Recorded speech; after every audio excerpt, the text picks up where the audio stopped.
Të nderuar teleshikues, mbrëmë nisim emisionin Debati në Channel One.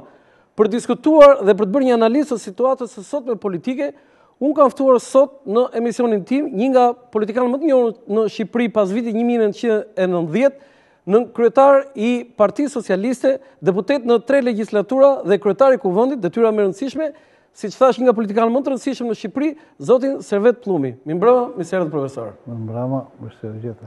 Është kënaqësi veçantë që ju kam, profesor, për atë që ju përfaqësoni dhe keni dhënë në politikë. Kam një pyetje të shkurtër, mundësisht dhe përgjigjja e shkurtër për të lënë kohë pasaj dhe rrjedhës normale të emisionit. Tani që jeni larguar nga politika, është më komode të gjykosh atë që ndodh në politikë? Po, është më komode. Sepse kur je i angazhuar në politikën e ditës, politikën praktike, pa dashur bëhesh protagonist i saj edhe pjesëmarrës edhe përgjegjës në një farë mënyrë. Kështu që momenti subjektiv në këtë rast ndikon në gjykimin e politikës. Ndërsa kur je pak i distancuar, siç është rasti im, është më komode për ta gjykuar politikën dhe protagonistët e politikës. Faleminderit profesor, do kemi mundësi për të diskutuar edhe për çështje të tjera. Ndërkohë kam një panel me 3 kolegë gazetar, Platon Nesturi, analist nga më të njohurit në Shqipëri. Mirëmbrëma dhe zotin Nesturi. Faleminderit që pranuat ftesën. Kam një pyetje të shkurtër dhe për ju dhe përgjigjen e desha të shkurtër. A është një model në politikën shqiptare, profesor Pllumbi, dhe nëse po, si është ky model? Profesor Pllumbi ka qenë realisht fillimisht, domethënë si politikan i viteve të para 90, ka qenë modeli politikanit të viteve të tranzicionit. Por fakti është që ne ende jemi në tranzicion, kështu që profesor Pllumbi ngelet ende një model. Është fati keq që nuk ka prodhuar modele të reja politike shqiptare, kështu që jemi koherent edhe në ditët e sotme. Faleminderit zotin Nesturi, Olsi Baze, analist dhe një nga miqtë e emisioneve të mia. Mirëmbrëma, mirëservet zoti Baze. Pas një, po themi, pauze të gjatë, angazhimeve tuaja jashtë. Zoti Baze, edhe pse nuk i ka shpëtuar, po themi, përplasjeve zoti Pllumbi në politikën që ai ka bërë, cili ka qenë lloji i politikës që ka kultivuar zoti Pllumbi, se ka qenë për të vërtetës shumë ndryshe nga të tjerët? Unë do ta krahasoja ndoshta me të ndjerin zotin Godo, që kanë qenë 2 zëra të urtë politikës shqiptare, 2 persona në politikë cilët nuk janë marrë me akuza ndërpersonale, por janë munduar gjithmonë të japin arsye politikës dhe vendimarrjes politike.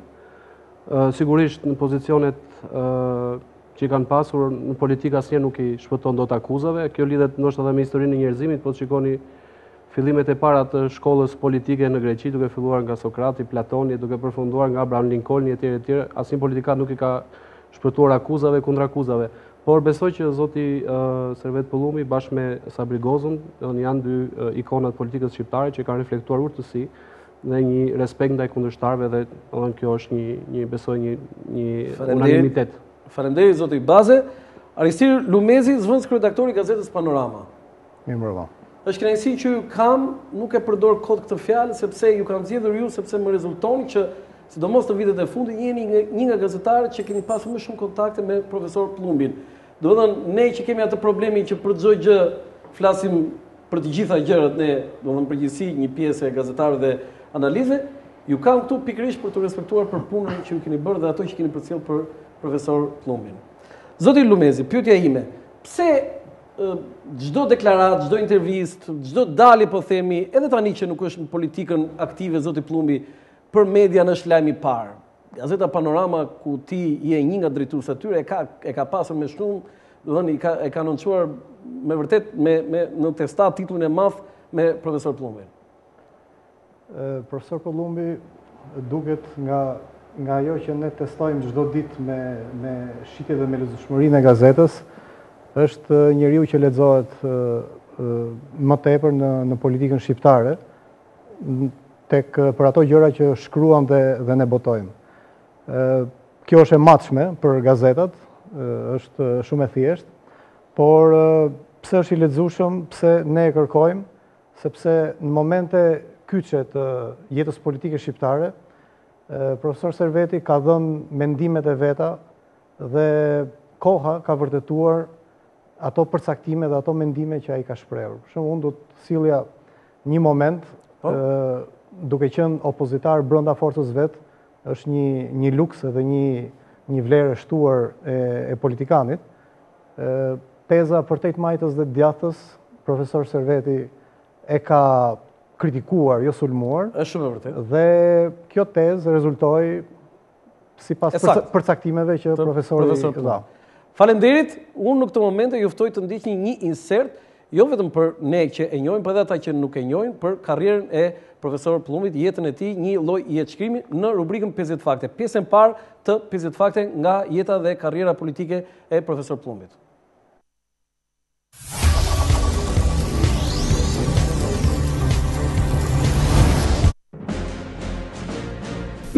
Servet Plumbi është një nga politikanët më të rëndësishëm në vend që nga viti 1990. 2. Servet Plumbi ka lindur në 14 dhjetor 1936 në fshatin Porodin të Korçës. 3. Profesor Plumbi është i martuar me zonjën Lavdije dhe ka 2 fëmijë. 4. Servet Plumbi është i diplomuar për filozofi në Universitetin e Shën Peterburgut në Rusi. 5. Servet Plumbi ka mbaruar shkollën 7 vjeçare dhe shkollën e mesme në qytetin e Korçës. 6. Në vitin 1944, Plumbi, atëherë 8 vjeç, u plagos bashkë me të vëllai në shtëpinë e tyre. 7. Në këtë ngjarje njëkohësisht është vrarë motra dhe janë ndjekur 2 shtëpitë e familjes. 8. Plagosja erdhi pas një bombardimi me mortaja të ushtrisë gjermane. 9. Pas luftës, jati partizani vjetër ka vuajtur arrestime dhe burgosjen. 10. Vëllai i Servet Plumbit, Lirin Plumbi, është dënuar me 10 vjet burg gjatë sistemit komunist. 11. Regjimi i kohës e cilësoi vëllain e Plumbit armik i pushtetit të asaj kohe.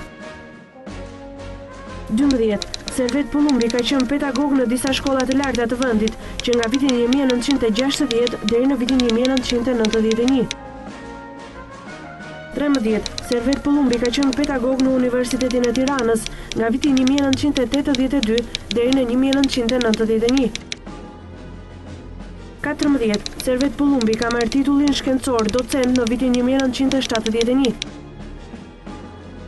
15. Servet Plumbi ka marrë gradën doktor në sociologji në 1989. 16. Servet Plumbi ka qenë deputet në 3 legjislatura të kuvendit. 17. Plumbi ka qenë deputet i Korçës në vitin 1992, 1996, 1997, 2001 e 2001-2005. 18. Servet Plumbi ka qenë kryetari i kuvendit të Shqipërisë nga prilli vitit 2002 deri në shtator 2005. 19. Servet Plumbi ka qenë ai që propozoi që Partia e Punës ta ketë emrin Partia Socialiste. 20. Propozimi i Plumbit erdhi në Kongresin e 10 të PPSH-s, që quhet dhe Kongresi i Themelimit të PS. 21. Plumbi u propozua në atë kongres si kryetari i PS, por ai refuzoi këtë propozim. 22. Më pas ai u zgjodh zëvendës i kryetarit Fatos Nano që u zgjodh në atë kongres. 23. Servet Plumbi ka qenë zëvendës kryetari i Partisë Socialiste nga viti 1991 deri në 1996. 24. Kjo ka qenë periudha më e vështirë e kësaj partie, jo vetëm se ka qenë në opozit. 25. Ishte koha kur gjatë gjithë kësaj periudhe, kryetari i PS Fatos Nano ishte në burg.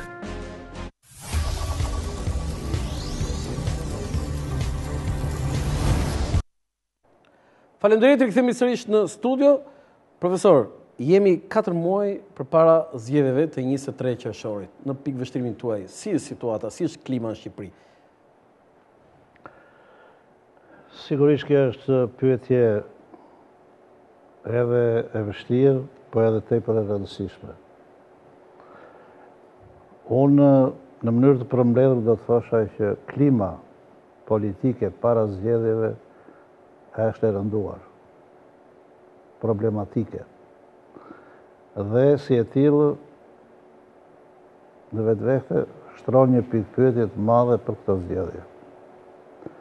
Megjithëse ato janë tepër të rëndësishme dhe duhet me do e mos të zhvillohen të lira, të ndershme dhe të drejta, them që mënyra se si po prezantohen forcat politike, dy forcat kryesore politike, forma e luftës që kanë zgjedhur të dyja palët, e tensionon shumë situatën. Dhe në shumë drejtime mua më kujton 96.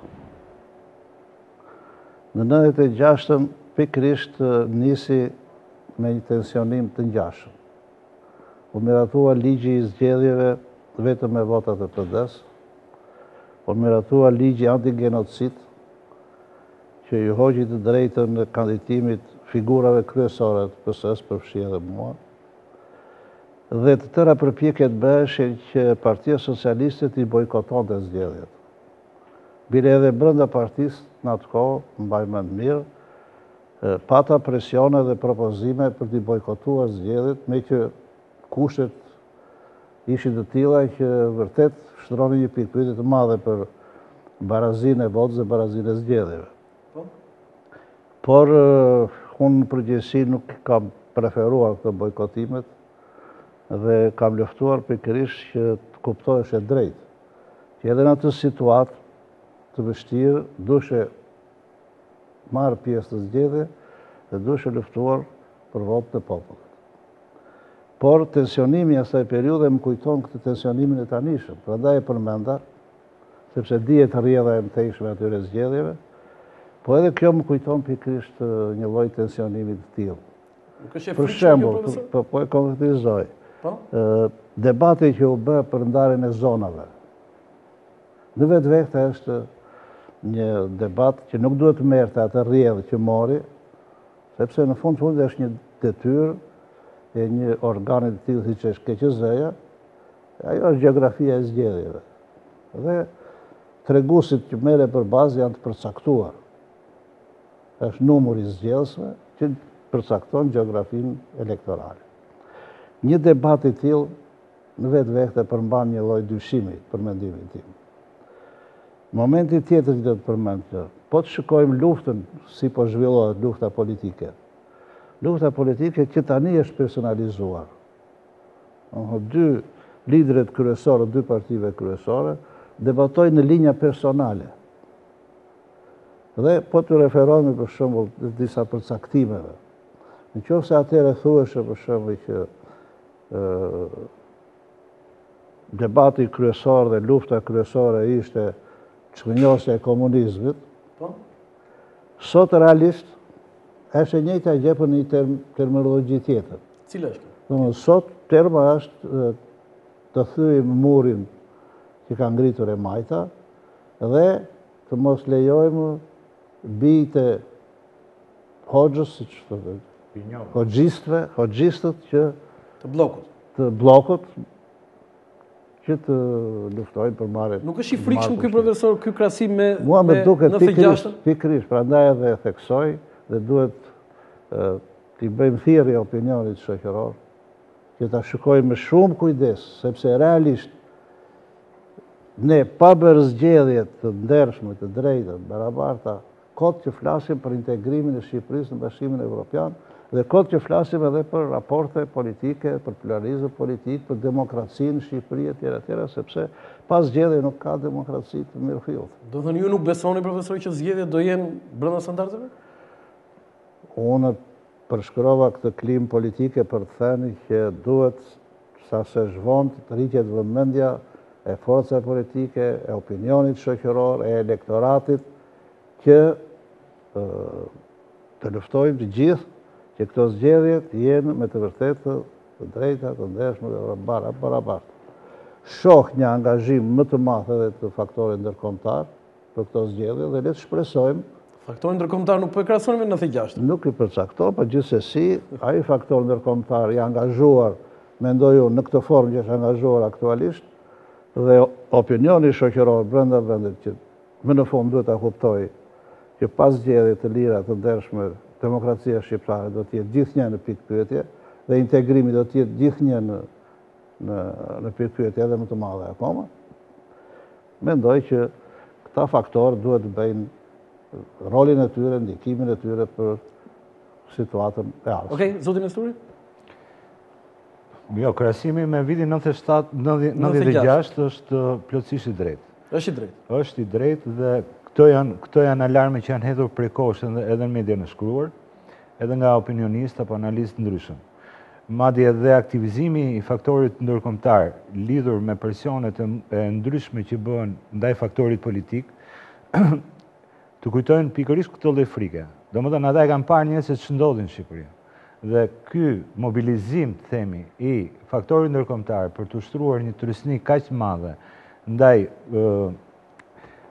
liderëve politik kryesisht është pikërisht rruga e mundshme, domethënë që ata shikojnë vetëm për të shmangur rrezikun një lloj përplasje. Dhe çfarë pyetje i bëni profesorit? Lidhur me parashikimet e tij apo për çfarë bëhet? Për këtë moment. Jo, në rastin konkret pak e përmendet edhe juve, domethënë ku duket ndryshimi midis 96-s dhe 2013-s lidhur me faktorin ndërkombëtar, sepse me sa mbahet mend për shkakun atë kohë kishte një lloj skepticizmi ndaj Partisë Socialiste, liderëve të saj dhe në një farë mënyre duke si më i avantazhuar Berisha ndaj faktorit ndërkombëtar. Shikohet në ndryshim në realitetin e sotëm vitin e 13? Në këtë aspekt e shoh ndryshimin. Dhe çfarë mund të veçojmë? Mend atëherë ne në prill një delegacion i Partisë Socialiste vajtëm të ftuar në Shtetet e Bashkuara të Amerikës. Dhe patëm shumë takime në shumë nivele dhe ne na u krijua përshtypja që do të kishim mbështetje në atë periudhë. Dhe realisht mbështetja për Partinë Socialiste deri në fillim të majit ka qenë e fortë nga faktorët ndërkombëtar. Edhe në takimet që kemi pasur në Bruksel, në Strasburg, ne na zhdhem mbështetjen atë kohë. Por pikërisht 2 javë përpara zgjedhjeve ndodhen disa ndryshime që ne e kuptuam që nuk do të kishim atë mbështetje. Kush ishin këto, profesor? Nuk besohesh akoma që Partia Socialiste është një forcë që duhet marrë qeverisjen. Dhe meqenëse se Partia Demokratike kishte vetëm një mandat, u mendua që të mbështetet edhe për një mandat tjetër. Veç se me sa di unë, është dhënë atëherë një lloj, si të thosh, paralajmërimi, një lloj sugjerimi, si të thosh, që nuk duhet luftonte Partia Demokratike për të fituar me çdo kusht 2/3, siç edhe planifikonte, me që Berisha donte që të kishte votat e mjaftueshme për zgjedhjen presidentit. Dhe u tërhoq vëmendja që duhet të luftojnë për zgjedhje të lira, të drejta, të ndershme dhe mbështetjen do ta kenë për të fituar. Dhe realisht, për mendimin tim, Partia Demokratike do të fitonte. Por do të fitonte me 51-52%. Ndërsa realisht, ndodhe ajo që ndodhi, atë ditë u sulmuan në 26 maj komisionet, komisionerët tanë u zbuan nga komisionet, diku edhe me dhunë, edhe me rrahje, edhe me plagosje. Ne patëm jehon nga tërë rrethet dhe kërkesë që të braktisën komisionet, sepse zgjedhja nuk po bëhet. Dhe realisht ashtu ndodhi, ne mbas dite pastaj duke u konsultuar edhe me partinë, edhe me aleatët, po edhe me disa element faktorit ndërkombëtar, ne realisht ikëm nga procesi zgjedhor dhe dihet pastaj rrjedha e mëtejshme e ngjarjeve. Sigurisht tani nuk është kjo periudhë, nuk është kjo situatë. Partia Socialiste dhe opozita në përgjithësi ka një besueshmëri më të madhe. Partia Demokratike ka 2 mandate rjesht, ka mbi vete peshën edhe të disa dështimeve, ka edhe peshën e korrupsionit në mënyrë të veçantë, ka peshën 21 janarit, që dihet se si përfundoi edhe gjyqi mbas 2 vjetësh, mendoj që këto janë pesha të tilla për një forcë politike që nuk duhet të pretendoj për të fituar, megjithëse është natyrshme të pretendoj. Profesor, diçka të vogël. sepse duke bërë këtë lloj krahasimi me 96 më kujtua një histori, domethënë me ju vetë, unë atë kohë kam qenë gazetar, në atë kohë ke koha jonë. Gazetar vazhdon ti është plator. Kam qenë ke koha jonë, koha jonë.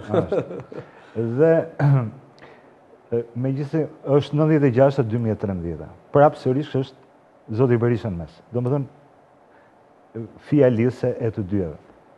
Mbaj mend atë kohë që kur shkonim në zyrë profesor Servetit dhe ndeste radion në mënyrë sepse thoshte ndiste madje në volum të shumë të lartë sepse na përgjojnë. Ka qenë kjo gjë. Dhe mu kujtua kjo histori pikërisht ca kohë më vonë, ndërkohë që bëj mbledhje asamblesë Partisë Socialiste dhe që kishim vënë vetë zhurmues për të mos penguar valët në mënyrë që të merreshin Jo, plator, duhet jemi profesor Serveti ka thënë, antarët e kryesisë PS me mikrofonat e Berishës në xhep. Kjo është më e thellë, le ta shpjegoj vetë profesorin këtë rast. Por fjala, elementi lidhës është pikërisht e njëjta gjë. Atëherë keni pas vërtet situatë vështirë dhe unë e kam ndjekur. Po kjo tani me këto po me këto teknologjinë re është problem. Shiko. Ajo e zhurmusët, që thot platori, për mbledhje. Në atë kohë? Jo, tani, për tani e kështë fjallë. Po. Ajo që zhurmojnë, që mos punojnë celularët, praktikohet edhe jashtë. Në mbledhje të tilla të rëndësishme, për të mos krijuar zhurmë, për ashtu ju thuhet për shembull që mbyllin celularët, por kur nuk i mbyllin atëherë veprohet tash që janë krijuar aparaturat e bllokuar. Edhe në opera dhe në koncerte kështu për shembull që mbyllen celularët, nuk punon celulare. Nuk është në një si thua censurim apo elementi i përgjimit prapë në dy raste. Ajo vetëm mund të quhet ashtu sepse këto bëre marrëveshje. Do më duhet thënë, shiko, ne celularët i kemi bllokuar për këtë. Jo, kjo që thoni ju, mikrofonat e Berishës në xhep. Është tjetër gjë. Antarët e kryesisë? Ajo është tjetër gjë, unë kam denoncuar që herët. Në atë kohë vinte një makinë Volvo që ndronte poshtë zyrave tona, me xhama të zinj dhe ajo regjistron. Regjistron? Po. Gjithçka që unë pyeta, po? Dhe thash, a ka mundësi që kjo të regjistronjë në distancë? Po? Dhe mu tha që në distancë nuk regjistron, po ajo është regjistruese, regjistron. Po që të regjistronjë duhet dikush ta ketë në xhep. Ta ketë në xhep mikrofonin. Po mirë, kush e kishte në xhep, profesor? Tashti ato emra nuk i nxjerrim dot tani. Okej, zoti Baze, pyetja? Po që është një e vërtetuar. Qartë. Ka shumë gjëra që ndryshojnë nga 96 më sot. Së pari njerë, Shqipëria është një vend antar i NATO-s dhe duhet të përgjigjet disa standarde dhe disa kushteve të cilat nuk mund të përgjigjesh në vitin 96. Së dyti, vetë formati i qeverisjes sot është shumë më i ndryshëm se sa ai i vitit 96. Sot kemi një koalicion midis një partie të djathtë dhe një partie të majtë, e cila është pjesë e një marrëveshje që ka dalë në zgjedhjet e 2009-s dhe nuk mund të krahasosh atë qeverisje totale që kishte partia, numrin e deputetëve që kishte Partia Demokratike në 96-ën, me atë numër të cunguar që ka tani në parlament dhe për nevojën që ka për të bashkëqeverisur me të majtën. Kështu që në aspektin politik unë s'mund ta krahasoj atë situatë. Për sa i përket një fakti tjetër, në Shqipëri gjithmonë kur vjen zgjedhjet situata është e nderë dhe faktikisht secila palë mundohet të nxjerrë akuza kundër akuza dhe faktikisht asnjëherë nuk kemi pasur një situatë parazgjedhore në cilën nuk kemi pasur asnjëherë një situatë parazgjedhore që partitë merren më shumë me programin ose me platformat ose të merren me alternativat e tyre që do t'ju ofrojnë qytetarëve. Por është ajo vorbulla e akuzave kundër akuzave, ndoshta edhe shqiptarëve i pëlqen kjo mënyrë e komunikimit dhe kjo mënyrë e cila i mban në tension. Personalisht besoj që këtë radhë betejë elektorale duhet të fortë për dy arsye.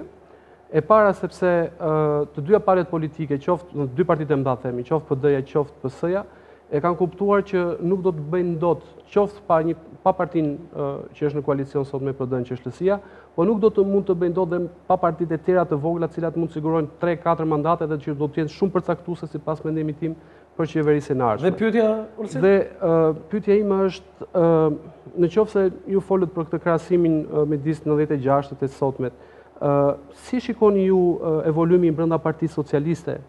Sepse unë mbaj mend që në atë kohë ju keni qenë pak a shumë në opozitë me kryetarin asaj kohe, dhe sot ju shikoj prapë në opozitë në disa qëndrime me kryetarin aktual.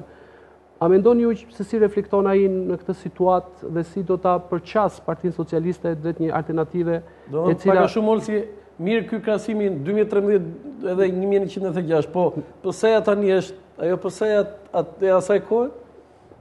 Pak a shumë unë profesorin e shikoj një situatë. Për Kashinanus, po edhe për Kashi Ramës. Dhe për mua është e paqartë akoma situata brenda PS-s, ku shikoj që ka shumë rëmuj dhe shumë zënka. Okej, profesor? Po, unë mendoj që sigurisht qenja në NATO është faktor plus pozitiv, po puna është që në NATO kemi tani, kemi qenë në NATO në 2009 në 2011 që janë bërë zgjedhje. Pra nuk është faktor përcaktues për atë që zgjedhjet jenë vërtet të lira, të drejta, të ndershme. Ne duhet, është një angazhim plus, dakord jam me Olsi që është një angazhim plus që jemi antarë të NATO-s dhe duhet të gjykojmë sipas kritereve dhe standardeve të NATO-s dhe të Bashkimit Evropian. Po? Ndërsa për sa i përket pyetjes, unë do të thosha që Partia Socialiste në krahasim me 1996 sigurisht që ka një ndryshim të madh, ka një përvojë më të madhe edhe të qeverisjes, qeverisi 8 vjet, nga 97 deri në 2005. Pra nëse kishte një përvojë në opozit, fitoi edhe një përvojë në qeverisje, por do e mos kishte edhe problemet e veta dhe një nga faktorët që e çoi përsëri në opozit Partia Socialiste ishte korrupsioni. Lufta kundër korrupsionit. Por pikërisht ky faktor vepron edhe sot për ndërtim të kundërt në raport me Partinë Demokratike, që e bëri flamur luftën kundër korrupsionit, por që në rrugë sipër atë flamur nuk diti dhe nuk mundi ta mbajë. Përkundërzi sot është në përmasa edhe më të mëdha korrupsioni. Partia Socialiste në këtë aspekt është, si të thosh, sot një pozitë më komode, sepse ka 8 vjet në opozit, është përpjekur të bëjë reformat ndryshme brenda radhëve të veta, është përpjekur të zhvillojë demokracinë e brendshme, është përpjekur të tërheqë breza të rinj politikanësh, bile edhe në grupin parlamentar, dhe them se ka bërë një përgatitje më të madhe edhe me programin që ka parashtruar dhe ta diskutojnë nesër dhe pastaj në një konferencë kombëtare. Them që ka një përgatitje më të madhe për fitoren në zgjedhjet e 23 qershore. Jo, duke krahasuar PS-n tani me 1996-ën, demokracia në Partinë Socialiste. Shiko, demokracia është një çështje që ka disa tregues që mund të jenë më mirë, ka disa tregues që mund mos jenë më mirë. Në disa drejtime, për shembull, unë mendoj, me që kam qenë edhe vetë në atë kohë, që demokracia ka qenë më mirë. Për shembull, ta zëjmë forumeve të partisë. Kanë pasur një jetë demokratike më të zhvilluar. Dhe në kohë më të vështirë. Dhe në kohë më të vështirë. Po, në kohë më të vështirë. Ka pasur vërtet atëherë, domethënë çdo gjë kalonte nëpërmjet Komitetit Përgjithshëm Drejtues, ka pasur debate, vendimet merreshin gjithashtu në mënyrë kolegjiale. Kryesia ka qenë në një funksionim më të mirë. Urdhra? Madje dhe ka pas dhe vendimet në kundërshtim me vullnetin apo me... Kishte, do e mos. Tani s'ka shanse, Kishte edhe debate të hapura, debate që... Tani s'ka shanse, profesor. Kanë humbur këto tani. Nuk them se kanë humbur, po ka nevojë për t'i zhvilluar më tej. Çdo më thënë ka nevojë për t'i zhvilluar, profesor. Se s'duhet ta kalojmë. Ka nevojë se nuk i ka. Nuk i ka. Nuk i ka në ato përmasa që duhet i ketë. Nuk e ka në ato përmasa. Po, zoti Lumezi? Unë doja të mbetesha prapë te kjo çështje, sepse më nxiti pyetjen profesori duke treguar historitë e 96-s. Opozita 4 vjeçare 92-96 kishte debatin më të madh të vetin në atë kohë, kishte ideologjik. Nëse ishte vijimi i Partisë Punës, i marksizmit, apo dhe nuk ishte përcaktuar mirë atë shtratin e vetë, themi të shkëputjes nga partia nga vijonte. Kishte personalitete të konsoliduara, aktualisht është 8 vjet në opozit. I vetmi aktor që nuk ka ndryshuar dhe është statik është kryeministri aktual Sali Berisha. Ai ishte atëherë, ai ishte edhe tani përballë Partisë Socialiste. Pse Partia Socialiste, profesor, në atë kohë ka qenë më e gjallë, me zëra që kundërshtonin, po kundërshtonin me argumenta. Dhe i dëgjoj zërin në të gjitha forumet, por dhe në vendimarrje. Sot këto zëra mungojnë dhe Partia Socialiste vështirësi më të madhe nuk e ka më ideologjike, e ka kohezionin që të mbledhë rreth vetes njerëzit me një zë, me një qëndrim, për mos thënë që zëra nuk ka, por që vështirësohet që të vinë pushtet. Po, pse është ndoshta mungesa e këtyre personaliteteve të spikatura në fushat e tyre që të këmbgulin dhe të qëndrojnë tek pozicione parimore? Unë nuk them se nuk ka personalitete. Ato ekzistojnë në parti, bile edhe që në të kohë ka akoma disa nga ata që janë në vazhdim të jetës tyre politike. Por partitë kanë një jetë të tyre karakteristike, bile disa procese që ndihen edhe në partitë homologe, në partitë të djatha të majta apo të qendrës edhe në Evropë. Edhe në partitë ndodh nga njëherë një lloj lodhje, në kuptimin që ambientohen me disa praktika, apo vjen në kërkim disa praktikave të tjera, dhe përpiqet të krijojnë fizionomi partish të ndryshme, për shembull siç ishte ajo që thamë për 8 majse të djathës. Apo për shembull të krijojnë parti elektorale. Do eksperimentojmë struktura të reja të drejtimit të partisë. Unë për shembull kam pasur dhe kam vërejtje sidomos për strukturat e Partisë Socialiste në bazë, sepse realisht nuk kanë më atë peshë që kanë pasur dikur. Nuk bëhen me konferencat të rretheve, debatet siç bëheshin përpara. Antarët e partisë nuk e ndjejnë atë lidhjen shpirtërore që duhet kenë me njëri tjetrin siç ka pasur përpara. Tani merren vesh me celular. Unë nuk them, pasi edhe ato kanë ndikimin e tyre dhe mund të jetë edhe pozitiv, edhe interneti, edhe Twitteri, edhe Facebooku, etj. Tani këtu te kjo Po Twitteri, kontaktet e gjalla me antarin e partisë, vënia në qendër, sepse statuti ka antarin e partisë në qendër. Ai është harruar. Dhe vetë është harruar. Harruar në kuptimin që nuk merren kontakte me të dhe nuk vlerësohet në atë shkallë që duhet vlerësohet për një parti. Dhe partitë gradualisht, jo vetëm Partia Socialiste, po thash edhe në Evropë, fillojnë edhe shndrohen në disa tip klubesh, ose parti që janë në qendër, dhe heqin dorë nga ajo qenia e tyre si parti masive. Por derisa ato janë hallka ndërmjetëse midis shtetit dhe elektoratit, dhe pushteti ngrihet ose jepet ose merret nëpërmjet votës, atëherë këto parti duhet të ruajnë rolin e tyre pikërisht si parti masive dhe duhet të kenë struktura edhe poshtë edhe lart, edhe të harmonizohen në një mënyrë demokratike gjithnjë edhe më mirë. Okej. Ju kërkoj ndjes për ndërprerje publicitare në këtë moment dhe ju lutem rigje publicitet për të rikthyer sërish për diskutim në studio.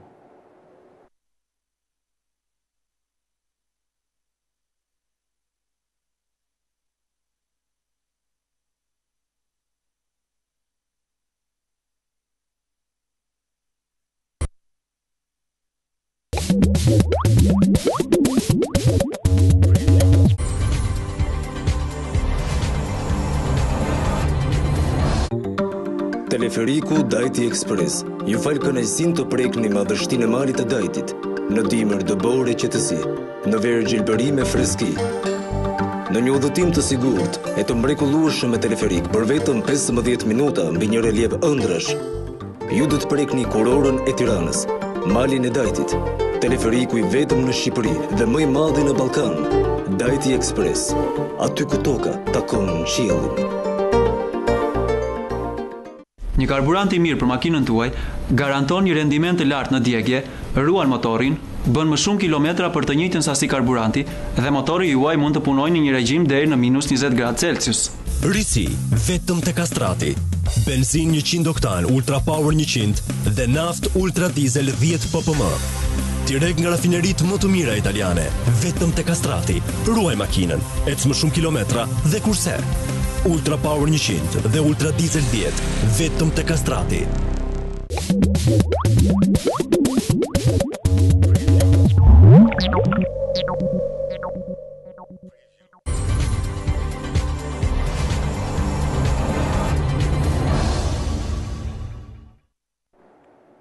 Faleminderit, rikthehemi sërish në studio. Profesor Plumbi, në këto momente politika shqiptare është duke kaluar një ngërç. Edhe pse jemi një popull që 98% do antarësimin në BE, politika është ajo që e pengon. Në gjithë të ngërçet tashmë njihet për opinionin publik, mos votimi 3 ligjeve dhe votimi dhe ne marrim statusin e vendit kandidat. Kam një pyetje shumë të drejtë për drejtë në kuptimin e mirëfill të fjalës.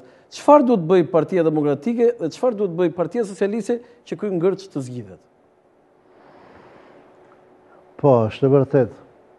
Ai ngërç është i zgjatur, bile mund të themi disa ngërçe njëri mbas tjetrit, që dojmos çdo ngërç ka arsyet e veta, ka shkaqet e veta, të cilat janë të lidhura me një varg faktorësh, që kanë të bëjnë edhe me strukturimin social të shoqërisë shqiptare, edhe me strukturat politike të pluralizmit, edhe me mënyrën se si lidhen dhe bashkëveprojnë partitë të Shqipëri, janë 121 parti. Dhe dojmë mos të gjitha këto nuk janë aktive, as gjysma e tyre nuk janë aktive, shumë janë për emër, por mënyra se si lidhen partitë këtu në Shqipëri, rezulton të jetë negative, dhe nuk bëjnë një sistem politik. Që të bëjnë një sistem, duhet që ato të dinë të bashkëpunojnë me njëra tjetër. Të veproj ai parimi i demokracisë që është kultura e dialogut, e gjithëpërfshirjes, e konsensusit, e përpunimit të një strategjie të përbashkët për zhvillimin e vendit, gjetja një modeli për cilin du të jemi dakord. Jo, konkretisht për këtë, profesor, çfarë duhet bëj konkretisht, për të dhe përse? Konkretisht, është që partitë nuk duhet të jenë se një arqipelag ishur që nuk japin e marrë me njëra tjetër, por duhet dinë të lidhen me njëra tjetër. E keni edhe për Partinë Socialiste? Edhe për Partinë Socialiste. Çfarë duhet bëj Partia Socialiste? Për shumë për Partinë Socialiste ka pasur mendim kritik për atë bojkotimin e zgjatur mbas 2009-s. Sepse realisht bojkotimi është një anim nga demokracia dhe i bën dëm edhe Partisë Socialiste dhe jetës politike të vendit. Po kështu, dojë mos jam edhe më kritik në raport në Partinë Demokratike, që është edhe parti qeverisë. Dhe kur do herë problemet dhe iniciativat për zhvillimin e demokracisë i takojnë qeverisë, partisë i qeverisë vendit, që ka shumicë. Dhe në këtë kuadër, mua më duket që ngërçet si ku krijohen me qëllim. Dhe ju e përmendet 98% të shqiptarëve që janë shprehur për integrimin e Bashkimit Evropian. Ajo ka qenë në fillim. Por po të shikosh studimet që janë bërë dhe sondazhet që janë bërë, për shembull vitin e kaluar, ajo shifër ka zbritur në 80.7%. Edhe kjo edhe si rezultati i politikës, po edhe i problemeve që njerëzit fillojnë ta kuptojnë më mirë tani edhe çështjen e integrimit. 80.7 është shumë e lartë, profesor. Sidoqë është më e larta nga të tërë vendet e tjera, shumë e lartë është. Dhe këtu është përgjegjësia e politikës tani që duhet të përgjigjet elektoratit që ka këtë dëshirë për integrim. Dërsa ta reduktosh për shembull që vetëm 3 ligje, po miratuan 3 ligje dhe ne u integruam në Bashkimin Evropian. Jo, marrim status. Ma duket krejtësisht e kufizuar. Po marrim status. Nuk është. Po nuk e merr. Askush nuk e ka thënë në Evropë që po miratuat të 3 ligje e fituat status. Nga asnjëri nuk e kam dëgjuar. Dhe jo vetëm kaq, po ta shikosh në fundit ato 3 ligje nuk janë përcaktuese, nuk ndryshojnë asgjë në Shqipëri. Integrimi është zhvillim. Atëherë pse nuk i voton? Integrimi është zhvillim. Neve sot kemi të ardhurat mesatare për frymë të shqiptarit janë 3-5 herë më të ulja se mesatarja e qytetarit evropian të BE-s. 3.5 herë. Dhe është shifra me madhe e vendeve të rajonit në dalimin me nivelin mesatar të Evropës. Pra, ne duhet, vendojmë mos forcat politike të konceptojnë, që vendit i duhet zhvillim, i duhet modernizim, i duhet një strategjie për bashkët, i duhet me dojmë mos një model zhvillimi, dhe jo të zire forcat politike, do të zbatojmë taksën e shesht, apo do të zbatojmë taksën progresive. Edhe për këtë ka paqartësit habitshme, kur dihet për shembull që në shkallë botërore, 86% e shteteve zbatojnë taksën që quhet progresive, që është e diferencuar në fjalë tjera. Dhe taksa e shesht zbatohet vetëm në 14% të shteteve. Është zbatuar për shembull në Shtetet e Bashkuara të Amerikës në periudhën e Reaganit në fillimin e saj dhe pati disa zhvillime të ndjeshme, por gradualisht u pa pastaj që një liberalizëm i tillë përmban vetvete kriza dhe u kaluan nga liberalizmi klasik në neoliberalizëm. Pra, tashni, këto gjëra, forcat politike duhet të sqarojnë dhe duhet përcaktojnë të mblidhen specialistët, intelektual, specialistë brenda jashtë vendit, thotë që kjo është rruga që duhet ndjekur. Pra, në këtë kuadër, më duket që nuk është çështja e 3 ligjeve. Pastaj në fundit, a e dini pse u bllokuan këto 3 ligje? Vetëm se u kërkua nga Partia Socialiste të zbatohet një vendim gjykate për Fierin. Po mirë, pse qeveria kaq të vështirë kishte, për shembull Partia Demokratike kaq të vështirë kishte të thoshe, mirë, le të zbatohet ai vendim i gjykatës për Fierin. Pra, këtu del që ato janë bllokuar me qëllim. Pra, realisht, në Shqipëri ka politikanë, ka forca politike që nuk e dëshirojnë integrimin në Bashkimin Evropian. Nuk e duan kontrollin e Brukselit. Me thënë, se e them në mënyrë përgjithshme, më konkretisht, kush janë këto forca që se duan? Konkretisht ajo që qeveris vendin, ajo ka përgjegjësinë më të madhe. Çdo më thënë përgjegjësinë më të madhe, si mund t'i ndajmë? Përgjegjësia më e madhe është, për shembull, ti thoshe që po gjykata, vendimi i gjykatës lartë të Fierit të zbatohet dhe të zgjidhet problemi që kanë ata me Këshillin Bashkiak, edhe me prefekturën. Edhe ishin votuar 3 ligjet. Kjo justifikon Partinë Socialiste? Sepse Partia Socialiste gjithnjë ka lëshuar, edhe gjithnjë ka bërë propozime, ka dhënë iniciativa për këtë çështje, dhe kjo i merret për dobësi. Okej, zoti Nestor. Unë duhet të theksoj një aspekt, sepse profesor Plumbi në këtë kuadër mbron linjën e Partisë Socialiste. Por, duke parë si një lojë politike dhe jo si nga mungesa e strategjisë apo nga mungesa e bashkëpunimit për caktuar një strategjit për bashkët, jo vetëm për çështjet e integrimit, por dhe për çështjet tjera në gjitha fushat e jetës. Që nga mënyra se si do të zhvillohet, ku do të mbështetet zhvillimi i këtij vendi, cilat janë fushat, gjithë cilat janë realisht nuk ekzistojnë midis partive politike. Pra, duke parë si lojë, për të marrë vota dhe për të goditur kundërshtarin, në të dyja rastet, fakti i përdorimit të 3 ligjeve, përsa i përket çështjes së fatit zgjedhor, apo për të mbledhur 2 vota më shumë nesër, realisht është shumë abuziv. Është abuziv sepse në një farë mënyrë dihej, si nga PD-ja dhe nga PS-ja, që nuk do të ishin përcaktues këto 3 ligje. Por, nga aspekti taktik, Partia Socialiste ka luajtur shumë gabim, sepse ka vepruar në mënyrë të tillë që ka barazuar fatin e një rajonit, të një rrethi, Fierit në rastin konkret, me çështjet e integrimit që ka një ballafaqim më të madh që është në rang vendi, pra shtetëror. Kjo është një aspekt. Por nuk duhet ta përmbledhim vetëm këtë çështje e 3 ligjeve. 3 ligjet janë vetëm maja e icebergut e asaj që duket, sepse realisht nuk është përcaktues. Por, ne kemi shumë gjëra tjera të cilat i ndeshim për ditë për mënyrën e zhvillimit. Në mënyrën e zhvillimit, sidomos për çështje të tilla, ne ende nuk e dim se si do të zhvillohet ky vend. Deri tani kemi ngesur vetëm se mënyra e zhvillimit është vetëm privatizimi dhe mënyra se si privatizohen ato. Apo të ndërtimit të sektorëve të ndryshëm, të cilët shpeshherë kanë rezultuar jo rentabël.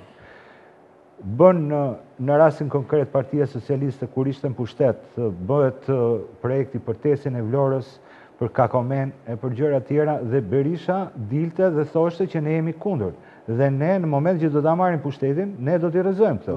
Dhe fakti është që sot teci i Vlorës është ngritur, ajo çështja Kakomes ka ngelur ende pezull dhe pa qartë.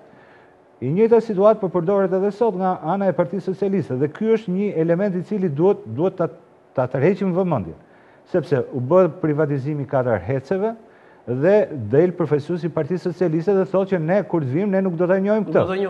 Në momentin që ka një kontratë zyrtare me entet shtetërore, është normale që je i detyruar të zbatosh. Kjo është edhe për çështje të tjera të cilat janë çështje shumë sensitive. Do të thotë këtu e lidhur me këtë? Lidhja e lidhur me këtë është që profesor Plumbi mund të na sqarojë diçka më shumë, sepse sidomos me atë që tha pak më përpara lidhur me çështjen e problemit që vërtet politikanët shqiptar dëshirojnë integrimin BE apo jo. Pse? Sepse ne mund të themi që politikanët shqiptar i kanë qenë shumë të interesuar deri në momentin e liberalizimit të vizave. Dhe kjo ishte si një arritje përballë elektoratit tyre. Pra, në momentin që ne ju tashmë mund të lëvizni lirisht në Europë. Por, në momentin e impenjimit dhe angazhimit që ka antarësimi apo kandidimi në strukturat e BE-s, aty politikanët shqiptarë kanë bërë një frenato shumë të madhe. Një frenato të madhe për arsyen e thjeshtë sepse janë edhe ata të cënushëm nga parimet që ka BE-ja, edhe ndaj elektoratit, por edhe në veprimtarinë e tyre. Profesor? Pikërisht unë jam plotësisht dakord me analizën edhe me pyetjen. Çështja është që nuk mund të gjesh për shembull që të deklaroj ndonjëri që jam kundër integrimit. Por nëse bëhen thirrje të vazhdueshme politikës shqiptare, merruni vesh me njëri tjetrin. Edhe Clintoni që erdhi këtu Hillary, me shumë njerëzillëk dhe me shumë ngrohtësi, tha, merruni vesh me njëri tjetrin, bëni zgjedhje të lira, zgjidhni konfliktet me njëri tjetrin. I drejtua elektoratit popullit, kërkon nga liderit që të bëjnë këtë dhe të bëjnë atë. Pra, edhe thirrjet nga institucionet evropiane. Dhe ky ngelsh politik nuk ka përgjeja.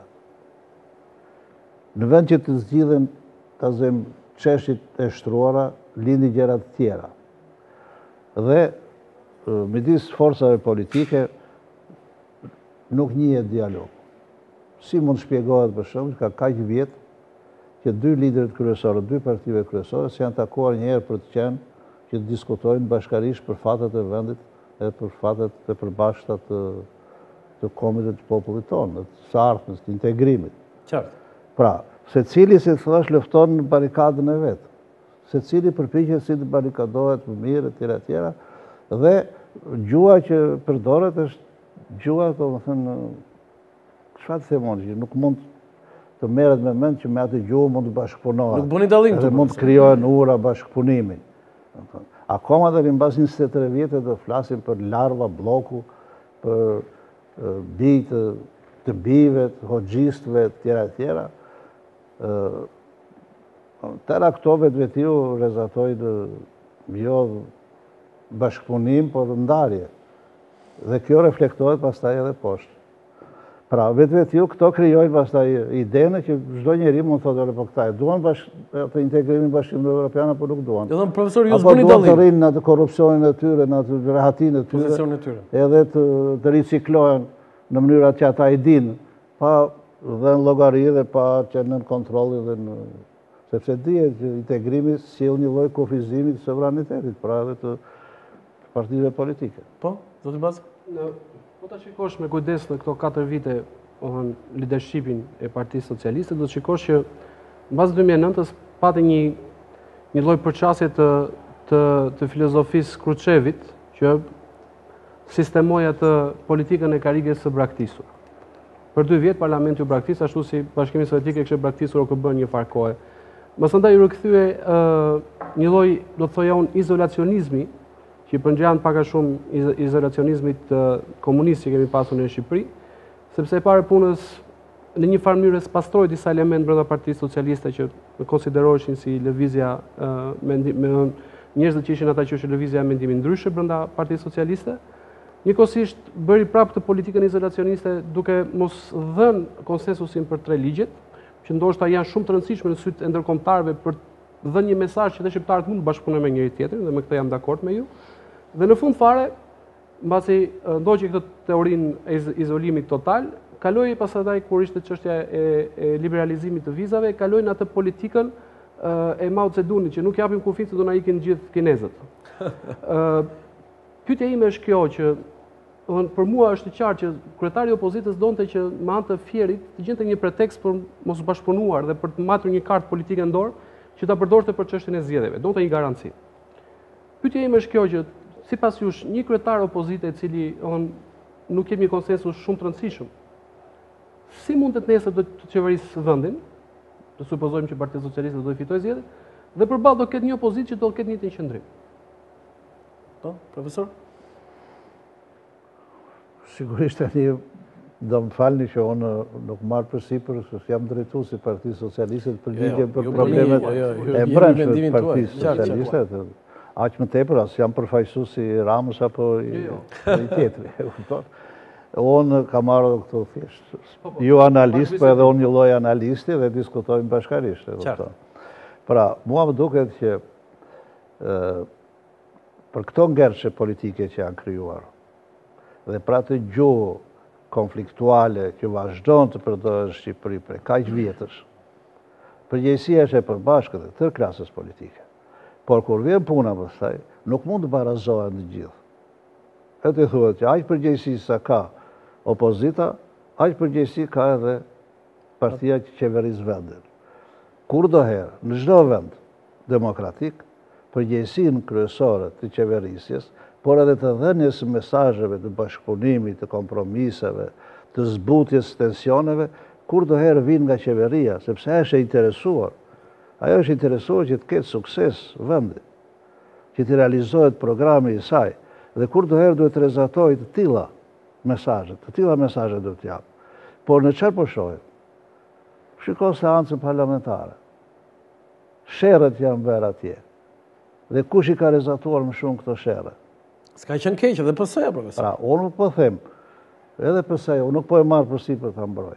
Unë po them, në përgjithësi partitë politike, opozit, nuk po gjejnë gjuhën e bashkëpunimit. Demokracia është bashkëpunim, është gjithë përfshirje.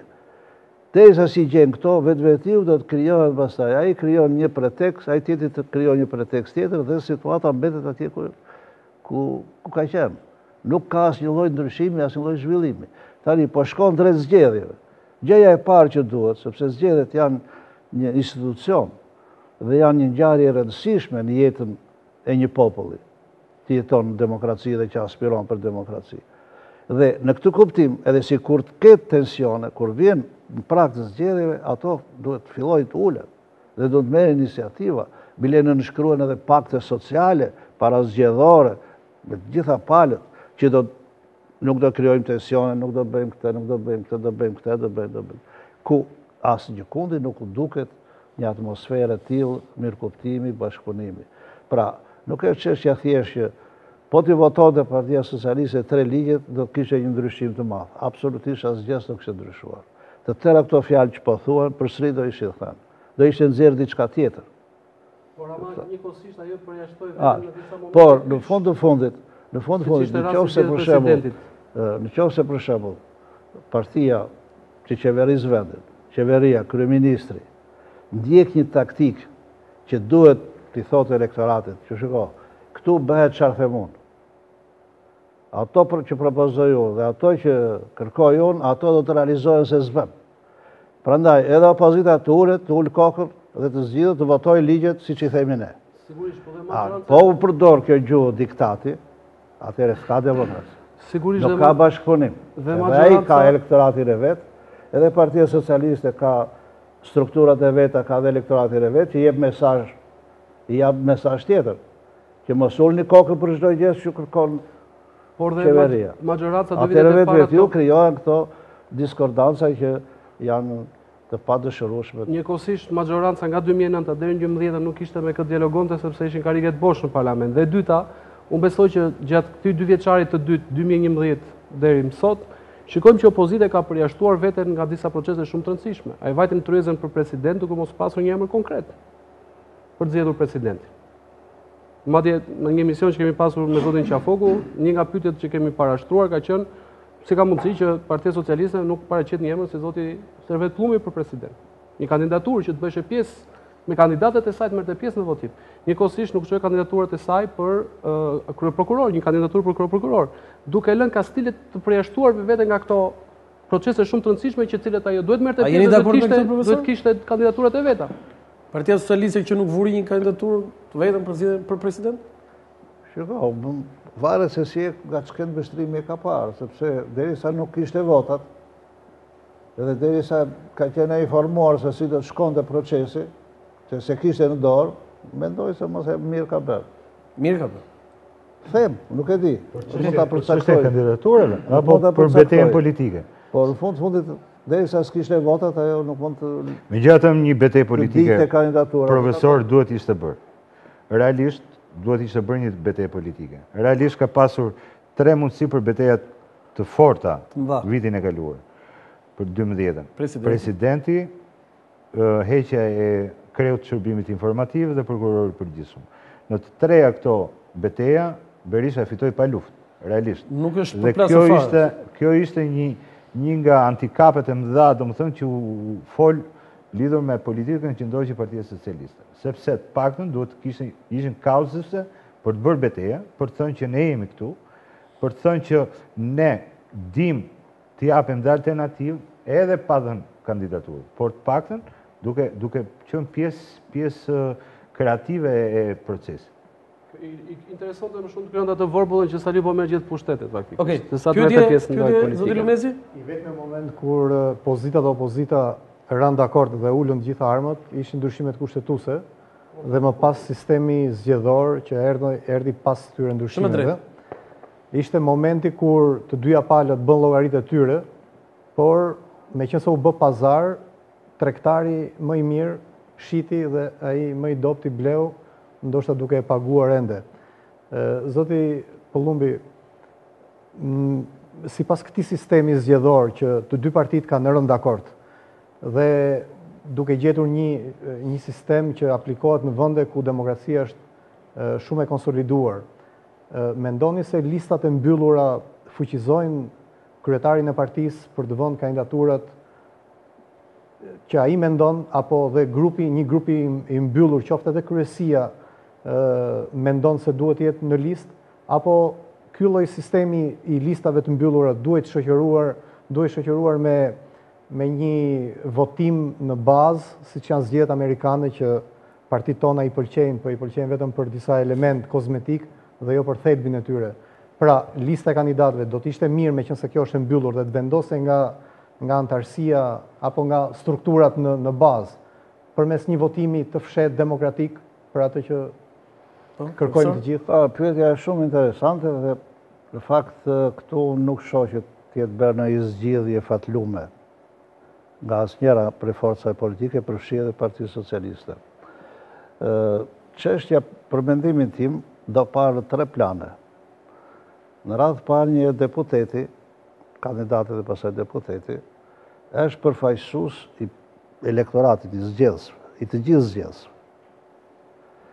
Së dyti është përfaqësues i partisë që e kandidaton.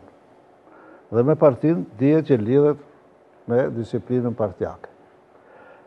Është në të njëjtën kohë edhe pjesë e ekipit të kryetarit të partisë që ve kandidaturën për kryeministër. Pra, deputeti është, si të thosh, në 3 këto plane, është përfaqësues në 3 këto fusha. Dhe kuptohet përcaktimi i tij në listë, vendosja në listë dhe vendi i listës duhet përcaktohet jo nga kryetari, vetëm nga kryetari. Por duhet të gjetet mënyra që edhe elektoratit të ketë zërin e vetë, edhe partia, strukturat e partisë të kenë ndikimin e vetë, edhe kryetari kuptohet do të kenë ndikimin e vetë. Pra është domosdoshme të harmonizohen të trija këto nivele përfaqësimi. Dhe jo të bëhet për shkak vetëm nga kryetari. S'po bëhet kështu profesor. Apo vetëm nga kryesia. S'po bëhet kështu. Duhet të votohet edhe në parti, duhet të pyetet edhe elektorati. Në një formë ose në një tjetër.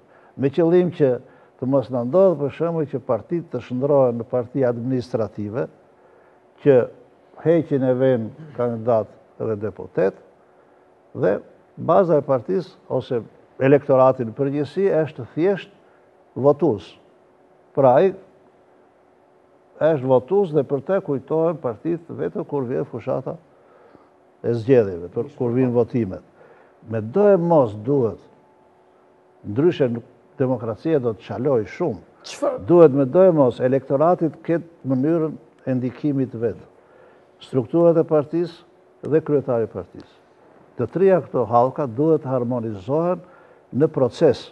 Dhe këtu nuk është fjala thjesht kur të vijë muaji që të përcaktohen kandidaturat që duhet të regjistrohen në KQZ. Ky është një proces që duhet të vazhdojë. Cili është mendimi juaj, profesor, në këtë kontekst, ajo që po ndodh me PS-n e Kukësit, me zotin Dojgjani, i cili ka bërë dhe një letër publike. Pikërisht me këtë që ju tha. Pikërisht, sepse ai mbase gjykon që vetë nuk do të jetë me në ato struktura. Po ai thotë që më ka thënë për të që nuk do jesh. Vetë ju mund të kenë ndikimin e vetë në strukturat saktuara të Partisë Socialiste në Kukës dhe ata kërkojnë të dëgjohet zëri i tyre. Po nëse zbatohen, harmonizohen të trija këto elementë që thash unë, i dilet përpara këtyre gjëra. Sepse problemet të tilla do të lindin edhe në rrethet tjera. Sepse nuk është e thënë që ata janë sot deputet, të jenë të gjithë deputet në tëra legislaturat. Do të ketë edhe lloj dinamike dhe vlerësimi i tyre dhe përcaktimi i kandidaturave të reja të bëhet në proces. Si e keni ndjekur ju këtë të Kukësit, profesor? Një opinion për këtë? Me aq sa di unë, nuk e di, me aq sa di unë duhet zgjidhet në vend problemi. Nuk është çështja thjesht debat kryetare dhe deputet, po duhet zgjidhet atje. Atje, në bazë. Në bazë. Mos përputhje këtyre tre kritereve sipas jush, profesor, sjell në skenën aktuale politike brenda PS-s për tek çështja e kandidaturave, deputet që në Tiranë për shembull kanë humbur me rezultat negativ dhe për njësinë bashkiake dhe Bashkinë e Madhe dhe çohen në qarqe tjera për të rikandiduar në pozicione të sigurta. Ndërkohë që për shembull rasti deputetit Kukësit e ka marrë me minus të thellë, domethënë partinë atje, janë ngritur strukturat dhe sot konsiderohet i dështuar dhe as nuk pyeten strukturat dhe emrimet e kryetarit të partisë së rrethit atje bëhen nga Tirana. Ndërkohë që strukturat nuk pyeten fare, pranoheni e thuhet. Pra këto lloj kriteresh do ishin me shumë vonë. Disa mendime të kësaj natyre, edhe për rrethet tjera që edhe për rrethet tjera. Edhe në një rreth tjetër që janë caktuar për shembull si përkohshëm, si ngarkuar me punën e partisë. Komanduar. Është absolutisht e domosdoshme. Zgjidhja për tërë këto ngërshë që krijohen edhe brenda partive edhe në vend në përgjithësi, zgjidhja është rruga e demokracisë. Është çik më vështirë, se demokracia këtë ka. Është më ngadalshme se sa urdhri. Urdhri mendon se e zgjidh me një goditur, si thua, por demokracia edhe pse është më ngadalshme, më avashme, është zgjidhja më e mirë, më e sigurt. Prandaj është domosdoshme që këto të respektohen. Respektimi i tyre rrit edhe pjesëmarrje në votime, edhe e quani gabim personal të kryetarit PS-s, profesor? Unë nuk e di kur e kujtesh. Unë po them në përgjithësi. E jona s'është, profesor? Jo, e jona jo. Unë, sepse procedura akoma nuk ka filluar, përcaktimi i kandidaturave, janë bërë disa takime. Dojgjani thotë që nuk jam. Janë bërë disa takime në përrethë që janë bërë sondazhe, më duken të mira ato, më mblidhet njerëz aty strukturat partisë apo elektorat. Edhe pyesin për njërin apo për tjetrën.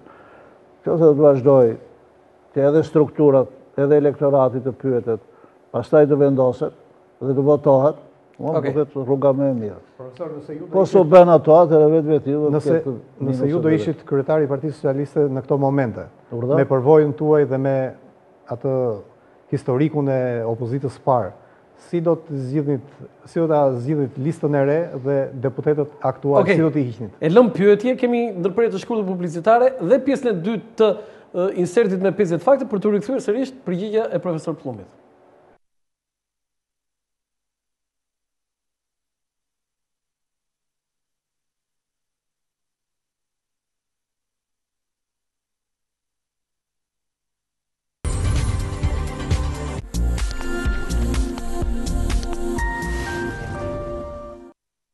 Universiteti Justiniani i Parë, zgjedhja më profesionale për karrierë në drejtësi, stafi akademik dhe kërkimi shkencor numër 1 në renditjen e universitetet. Justiniani i Parë, thjesht, më i mirë.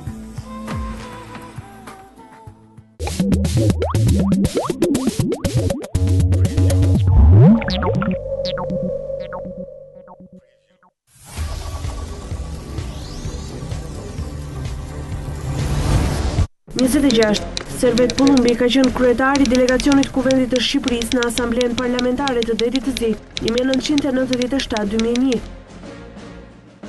27. Servet Pullumbi është autori 10 librave të karakterit filozofik, sociologjik, por edhe politik. 28. Servet Pullumbi është autori fjalorit të filozofisë në 2 edicione, 1974-1983. 29. Servet Pullumbi është vlerësuar me urdhra dhe dekorata në periudha të ndryshme. 30. Pullumbi është dekoruar nga presidenti Mojsiu me urdhrin Gjergj Kastriot Skënderbeu. 31. Është një nga themeluesit e Institutit të Pavarur të Studimeve Politike dhe Sociale dhe presidenti i tij. 32. Në vitin 2006 bashkëthemelues e Institutit të Sociologjisë dhe kryetari i bordit akademik të tij. 33. Nga viti 2008 drejtor akademik IS dhe kryetari i bordit të revistës shkencore Studime Sociale. 34. Servet Pullumbi ka qenë një nga ata politikanë ndaj të cilit është ushtruar dhunë nga policia në 28 maj të vitin 1996. 35. Servet Pullumbi është vlerësuar nga studiuesit si një personazh mes filozofit dhe politikanit. 36. Servet Pullumbi, me tezat dhe idetë e hedhura ka qenë dhe vazhdon të jetë një ideolog i PS. 37. Një nga tezat më të njohura të tij është ajo në vitin 2005, se si PS mund të dilte nga kriza. 38. Servet Pullumbi është nga të rrallët politikanë shqiptar që është tërhequr vullnetarisht nga politika. 39. Ai nuk pranoi të ishte kandidat në zgjedhjet e vitit 2005. 40. Pullumbi kishte paralajmëruar më parë se PS do të humbiste zgjedhjet në vitin 2005. 41. Për zgjedhjet e vitit 2009, Pullumbi ka fajsuar Edi Ramën dhe Gramos Ruçin. 42. Pullumbi ka qenë kundër mocionit të Nanos i dërguar nga Burgu i Bënçës në 1996. 43. Në zgjedhjet e vitit 1996, Pullumbi nuk u lejua të ishte kandidat i PS, bashkë me Islamin Bufin e Ruçin. 44. Pullumbi u akuzua si ishte agent i sigurimit, një akuzë që sharake quhet poshtë. 45. Komisioni i verifikimit të figurave i drejtuar nga Nafiz Bezhani e rezultoi Pullumbin si figurë të pastër. 46. Në vitin 1999, Pullumbi ishte në krah të Majkos në betejën me Nano për kreun e PS. 47. Pandeli Majko në atë kohë kryeministër, humbi me 34 vota kundër Nanos për kryetar të PS. 48. Pullumbi ka mbështetur zgjedhjen e Edi Ramës në kryet e Partisë Socialiste. 49. Partia Socialiste organizoi një festë të madhe në 70 vjetorin e lindjes së Pullumbit. 50. Profesor Pullumbi ka deklaruar se lista e PS për zgjedhjet e 23 qershorit duhet të zgjidhet nga baza.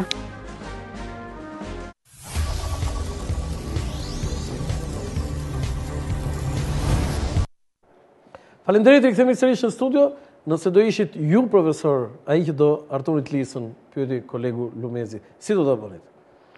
Sepse ju keni qenë, keni bërë dhe lista. Lidhur me lista do të tregoj një episod.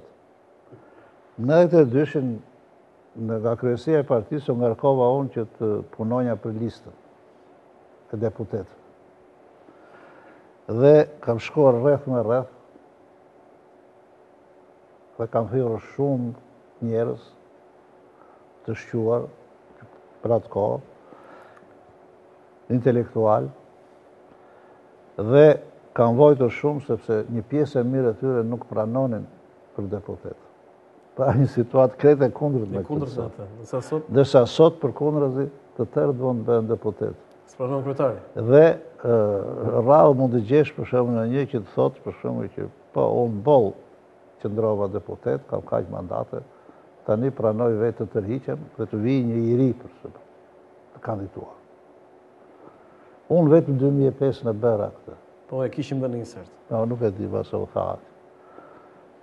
Më thiri kryetari i asaj kohe Nano, dhe më tha që unë isha kryetar parlament, tha ku do kandidosh? Për sëri në Korç. E i thash unë nuk dua të kandidoj me, dhe të vijë një i ri, unë dua që detyrën e kryetarit parlamentit të çoj deri në fund, deri në shtator. Pra, ajo periudhë e verën sidomos, që mbetet pa, sepse do detyrosh atë jepja dorëheqësit. Do të qëndronja kështu, po jo aktiv në kryet parlamentit, thash do ta çoj deri në fund dhe me qenë se unë tani jam edhe më moshuar nga juve, të vinë të tjerë. Dhe do të thosha, jo se përmend tani që të veproj sipas asaj që veprova unë. Por në përgjithësi, çështja e kandidatimit është vërtet delikate sot. Sepse ka shumë qefmbetje. Dhe gjithnjë më kujtohet Max Weberi, një sociolog shumë i njohur. Ai thoshte ka dy lloj politikanësh. Ka një politikan, një tip politikani që rron për politikën dhe një tip tjetër që rron nga politika. Unë do dëshironja që të tërë ata që pretendojnë për deputet, apo që janë deputet, t'i përkasit tipit parë të politikanit që rron për politikë, për të dhenë kontribut për politikë. Dhe kur e sheh për shembull që nuk ka më çfarë të jap. Ti është kemi ne nga këta profesor? Kur sheh që nuk ka më çfarë të jap, ç'kish për të dhënë, e ka dhënë, të vetë më njanohet. Ndërsa, sepse ndryshe pastaj, del që mund të kaloj nga tipi i parë te tipi i dytë. Kush është në PS që duhet ta bëj këtë që bëhet dhe ju profesor? Unë tash nuk e thoni dot. Nuk mund të bëj lista tani, por unë po flas parimisht. Parimisht në kur të arrijmë këtë stad, atëherë do të kemi një demokraci. Përgjigjen nuk ja dhat kolegut. Jo, mbase nuk e mund ma përsëritësh pyetjet tuaja. Si do ta bëni listën e re dhe si do të bini dakord me ata që do largoheshin nga mandati aktual? Pra si do largoni të vjetrit dhe si do fusni të rinjt apo dhe si do bëni listën e re? Unë nuk them se ka ndonjë recetë. Cili do ishte nuk them se ka ndonjë recetë për këtë çështje, por kryesore është dialogu, transparenca. Edhe ballafaqimi me njerëzit, me elektoratin, kush ka qenë në këtë zonë ose në atë zonë, në këtë rreth ose në atë rreth, duhet merret mendimi për.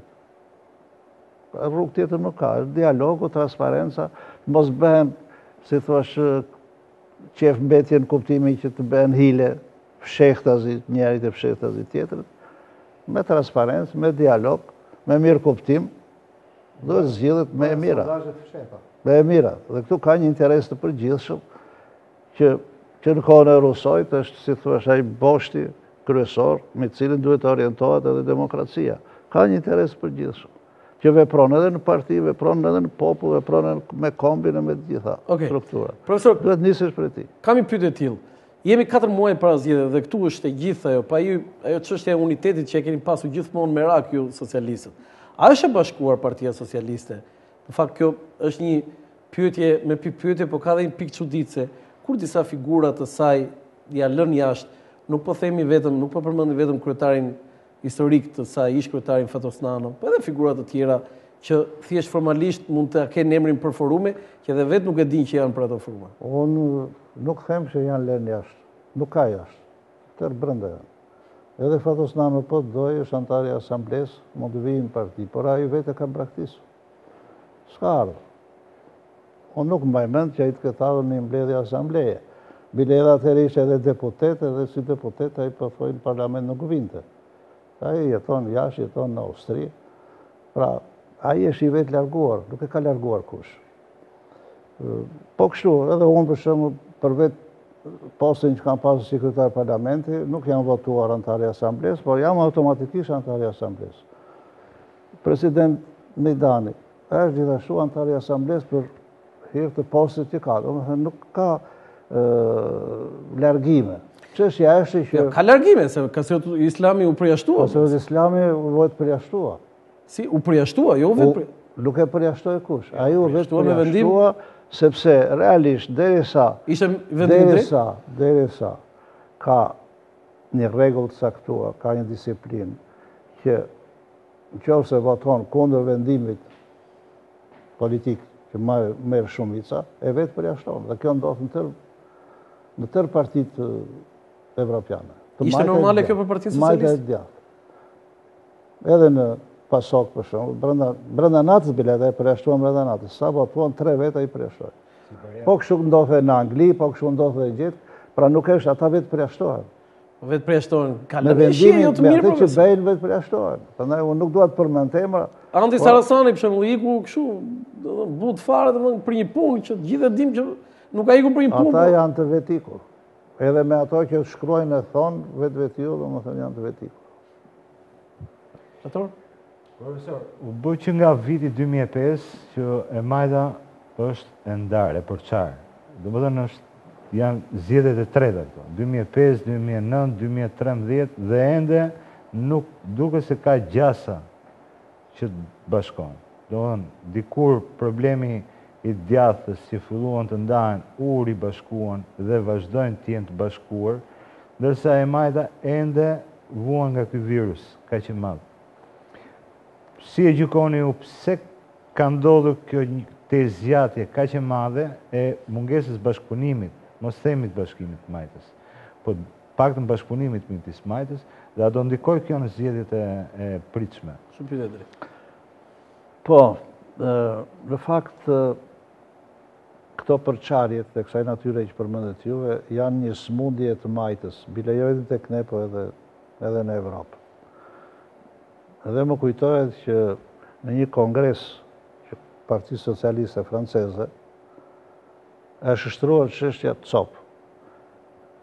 Po s'u bashkuam, jemi të humbur. Vetëm po u bashkuam, do të fitojmë. Dhe arritën të bashkohesh dhe fituam. Pra, vetiu bashkimi, uniteti nuk është një thirrje komuniste siç interpretohet nganjëherë. Edhe keq kuptohet edhe demokracia.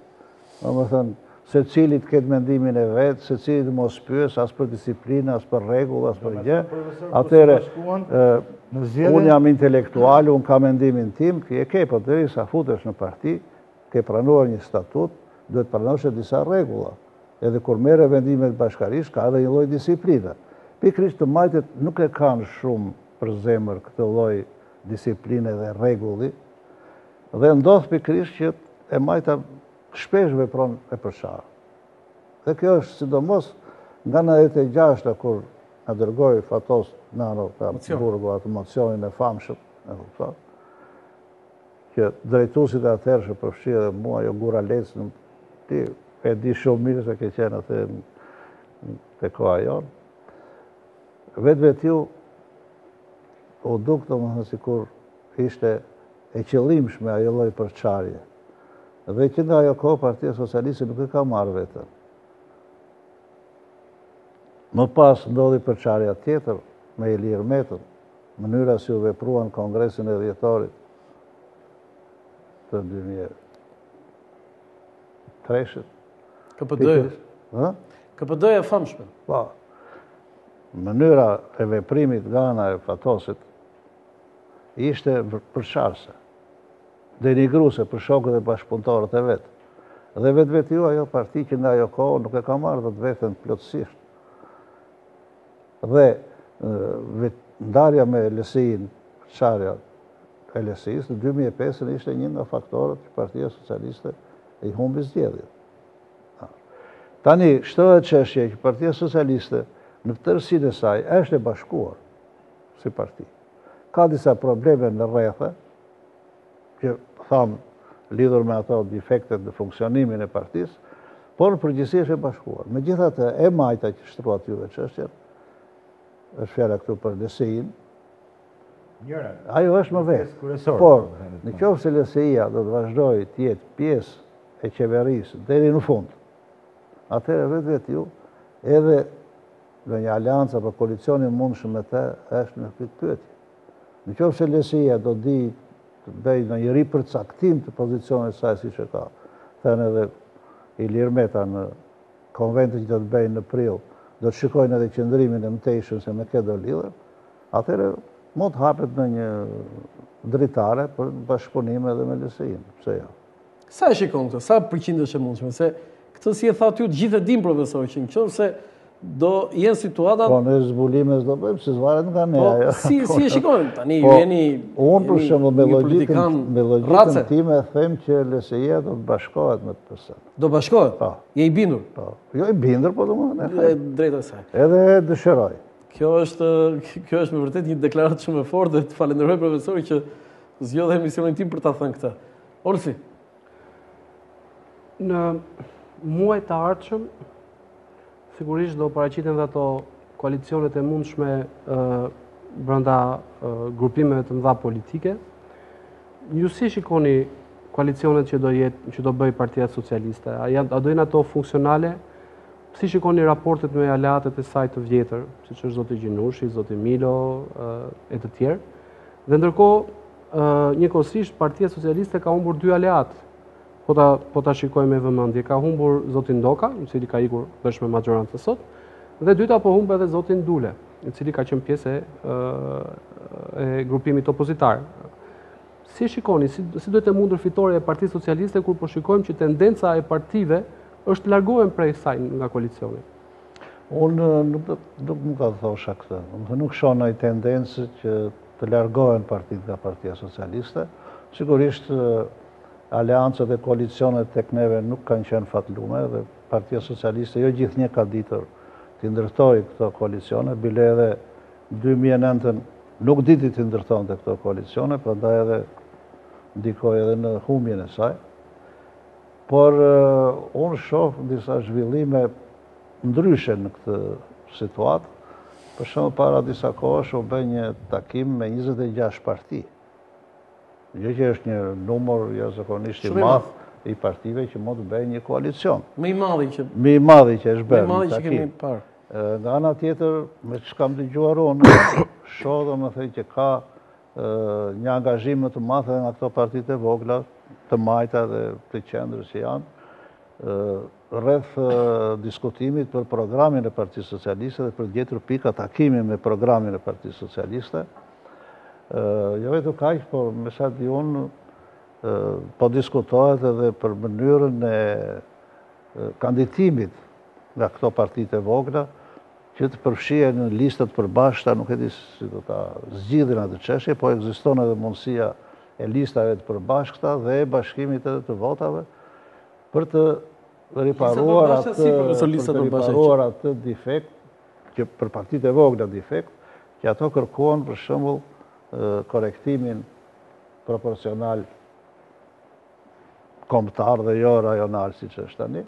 Dhe them që me këtë lloj bashkimi, me këto taktika që do të ndjekin, mund të arrihet një koalicion i gjerë, më i gjerë i arritur ndonjëherë, dhe të krijohet një shumicë solide për qeverisjen e vendit. Okej. Zoti Lumezi? Zoti Plumbi, ju keni shkruar dhe një libër lidhur me moralin politik. Shumë e bukur kjo. Kohët e fundit, duke filluar 2 vitet e fundit themi, Njeriu që atakohet dhe sulmohet më shumë nga Partia Socialiste, kam fjalën për zotin Prifti, për korrupsion dhe për akuzat tjera në detyrë, u bë opozitari më i madh po brenda Partisë Socialiste, një qëndrim i menjëhershëm, vetëm sepse ai ofroi atë videon që të gjithë e dim, ndërsa javët e fundit flitet që ai mund të jetë, edhe ndoshta nuk është, por flitet dhe nuk përjashtohet mundësia, dhe kur flitet do thotë që gjërat diskutohen ende, nuk përjashtohen, që të jetë edhe pjesë e listës së Partisë Socialiste. Bazuar dhe tek ajo logjika juaj për moralin politik, ka ngërç, ka sjell kosto një gjë e tillë? Apo është konsum i momentit për politikën? Ato janë dy gjëra që pa u nisur nga dy gjëra të ndryshme që mirë që të jenë të ndara. Po sigurisht edhe shembulli është në funksion. Mua që është e vërteta, edhe si studius edhe kështu si politikan, gjithnjë më ka shqetësuar çështja e moralit dhe e politikës. Sepse kam vënë në re që tek neve janë të prirur një pjesë e mirë e politikanëve që të ndjekin politikën e Machiavellit. Qëllimi. Domethënë, qëllimi justifikon mjetet. Dhe ai thotë që politika dhe morali janë që s'duhet të lidhen, si thosh, si zjarri me ujin, nuk duhet lidhen me njëra tjetër. Mbase në kohën e tij dhe mund të ketë qenë e drejtë ajo. Megjithëse për atë kohë ka qenë përsëri e kritikueshme, shumë filozofë kanë kritikuar, po në mënyrë të veçantë sot ajo nuk shkon. Në kushtet e demokracisë një politikë e tillë është krejtësisht e mbrapshtë. Prandaj është domosdoshme që politika të korrektohet nëpërmjet moralit. Është domosdoshme. Unë atëherë mbi bazë dhe përvojës si kryetari i parlamentit, mbasi mbarova detyrën e kryetarit, shkroi një libër edhe politika do moral. Dhe kam treguar konkretisht se çka ndodhur kur politikanët e ndryshëm veprojnë sipas Machiavellit dhe jo sipas nevojës që ka politika për të lidhur me moralin. Bile tash kam në dorë edhe një libër që pothuajse e kam mbaruar, cilën ta titulloj Etikokracia. Dhe tregoj edhe në shembullin ton, po edhe teorikisht, format e ndryshme të demokracisë që duhet të shkojnë patjetër drejt sundimit të etikës, moralit, drejt demokracisë morale, në kuptimin që të gjitha çështjet të zgjidhen, të vlerësohen, duke patur parasysh në radhë parë parimet e moralit, të cilët i lidhin njerëzit me njëri tjetrin, i kushëzojnë njerëzit me njëri tjetrin, dhe në fund të fundit, sipas Claude Lévi-Straussit, që ka thënë para disa dekadash, edhe në planin global, njerëzimi ose do të bashkohet, ose nuk do të jetë më. Pra është çështja e qenies vetë gjinisë njerëzore.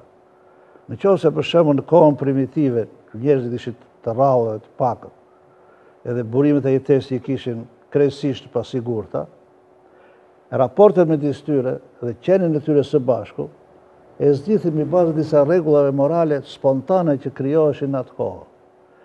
Ndërsa në periudhën kur bota globalizohet dhe ke miliarda, 8 miliard, 10 miliard, 30 do të bëhen 10 miliard, atëherë në këtë situatë, kur bota globalizohet, është absolutisht e domosdoshme që ata të gjejnë forma të tjera lidhjeje, jo thjesht lidhja ekonomike, por lidhje të karakterit moral. Dhe këto fillojnë veprojnë që tani, pra edhe në këtë kuadër që thatë juve. Do të shikosh për shembull, nuk jo tash për Kashillek të azem të Rolandit, do të mbështet këtë kundërshtarin e Rolandit, megjithëse mund të jetë aty me Rolandin, apo mund të jetë më keq se Rolandi, vetëm për kundërshtim. Nuk është kjo. Nuk është, duhet të jetë moralshëm. Edhe tërheqja e njerëzve, apo edhe koalicioneve, duhet të jetë jo thjesht për numër, po duhet të jetë pikërisht jo thjesht. Ka moral aty, profesor, kur ka dhe parti që përfaqësojnë Parti Komuniste dhe Parti ish përndjekurit, që është shumë të djatha, është moralshme kjo? Me që përmendet? Nuk them se konkretisht se nuk e di. Jo, e di të gjithë, profesor. Tu është fjala që Partia e... Do të bashkëpunojnë partitë mbi bazën e afërsisë programeve, ose mbi bazën e disa ideve që hartojnë bashkarisht. Aty është ka dhe parti komuniste dhe parti, dimi janë të djatha. A është moralshme kjo? Mund të ketë dhe parti komuniste. Jo, a është moralshme kjo? Nëse janë kushtetuese, le të jenë çfarë dojnë. Jo, dakor, pa është moralshme që në këtë koalicion të kemi një parti... Ato mos jenë fashiste, mos jenë antikushtetuese, po të jenë kushtetuese, tërë që janë kushtetuese mund të bashkëpunojnë kushtetuese. Dhe të moralshme? Si? Janë të moralshme këto? Po që kushtetuese është moralshme. Është moralshme.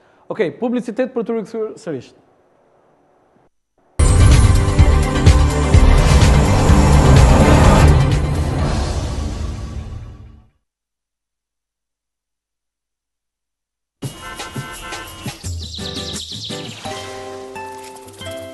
Një karburant i mirë për makinën tuaj garanton një rendiment të lartë në djegje, ruan motorin, bën më shumë kilometra për të njëjtën sasi karburanti dhe motori juaj mund të punojnë në një regjim deri në -20 gradë Celsius. Risi, vetëm te Kastrati. Benzin 100 oktan Ultra Power 100 dhe naft Ultra Diesel 10 ppm. Direkt nga rafineritë më të mira italiane, vetëm te Kastrati. Ruaj makinën, ec më shumë kilometra dhe kurse. Ultra Power 100 dhe Ultra Diesel 10, vetëm te Kastrati.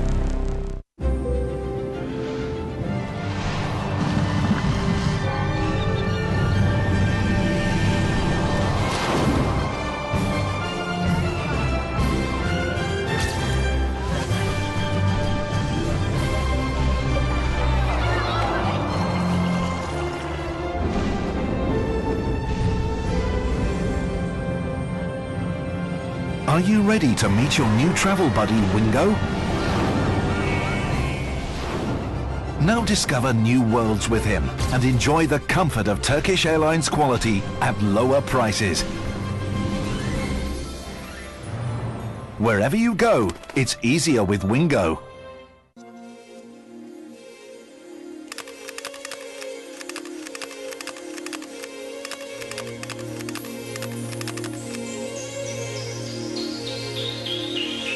Niseni ditën pozitivisht, me një shije dhe aromë të fortë, që të kaloni përtej ëndrave tuaja.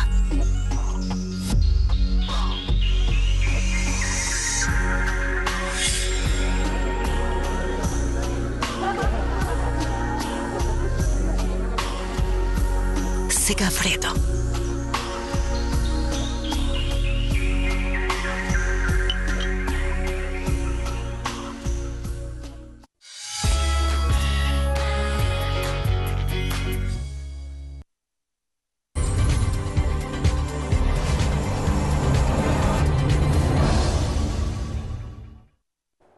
Faleminderit, rikthehemi sërish në studio. Profesor Plumbi, ditë e fundit, kohët e fundit më saktë, kemi pasur zhvillime në atë që quhet Karta e Nacionalizmit apo dhe e Patriotizmit.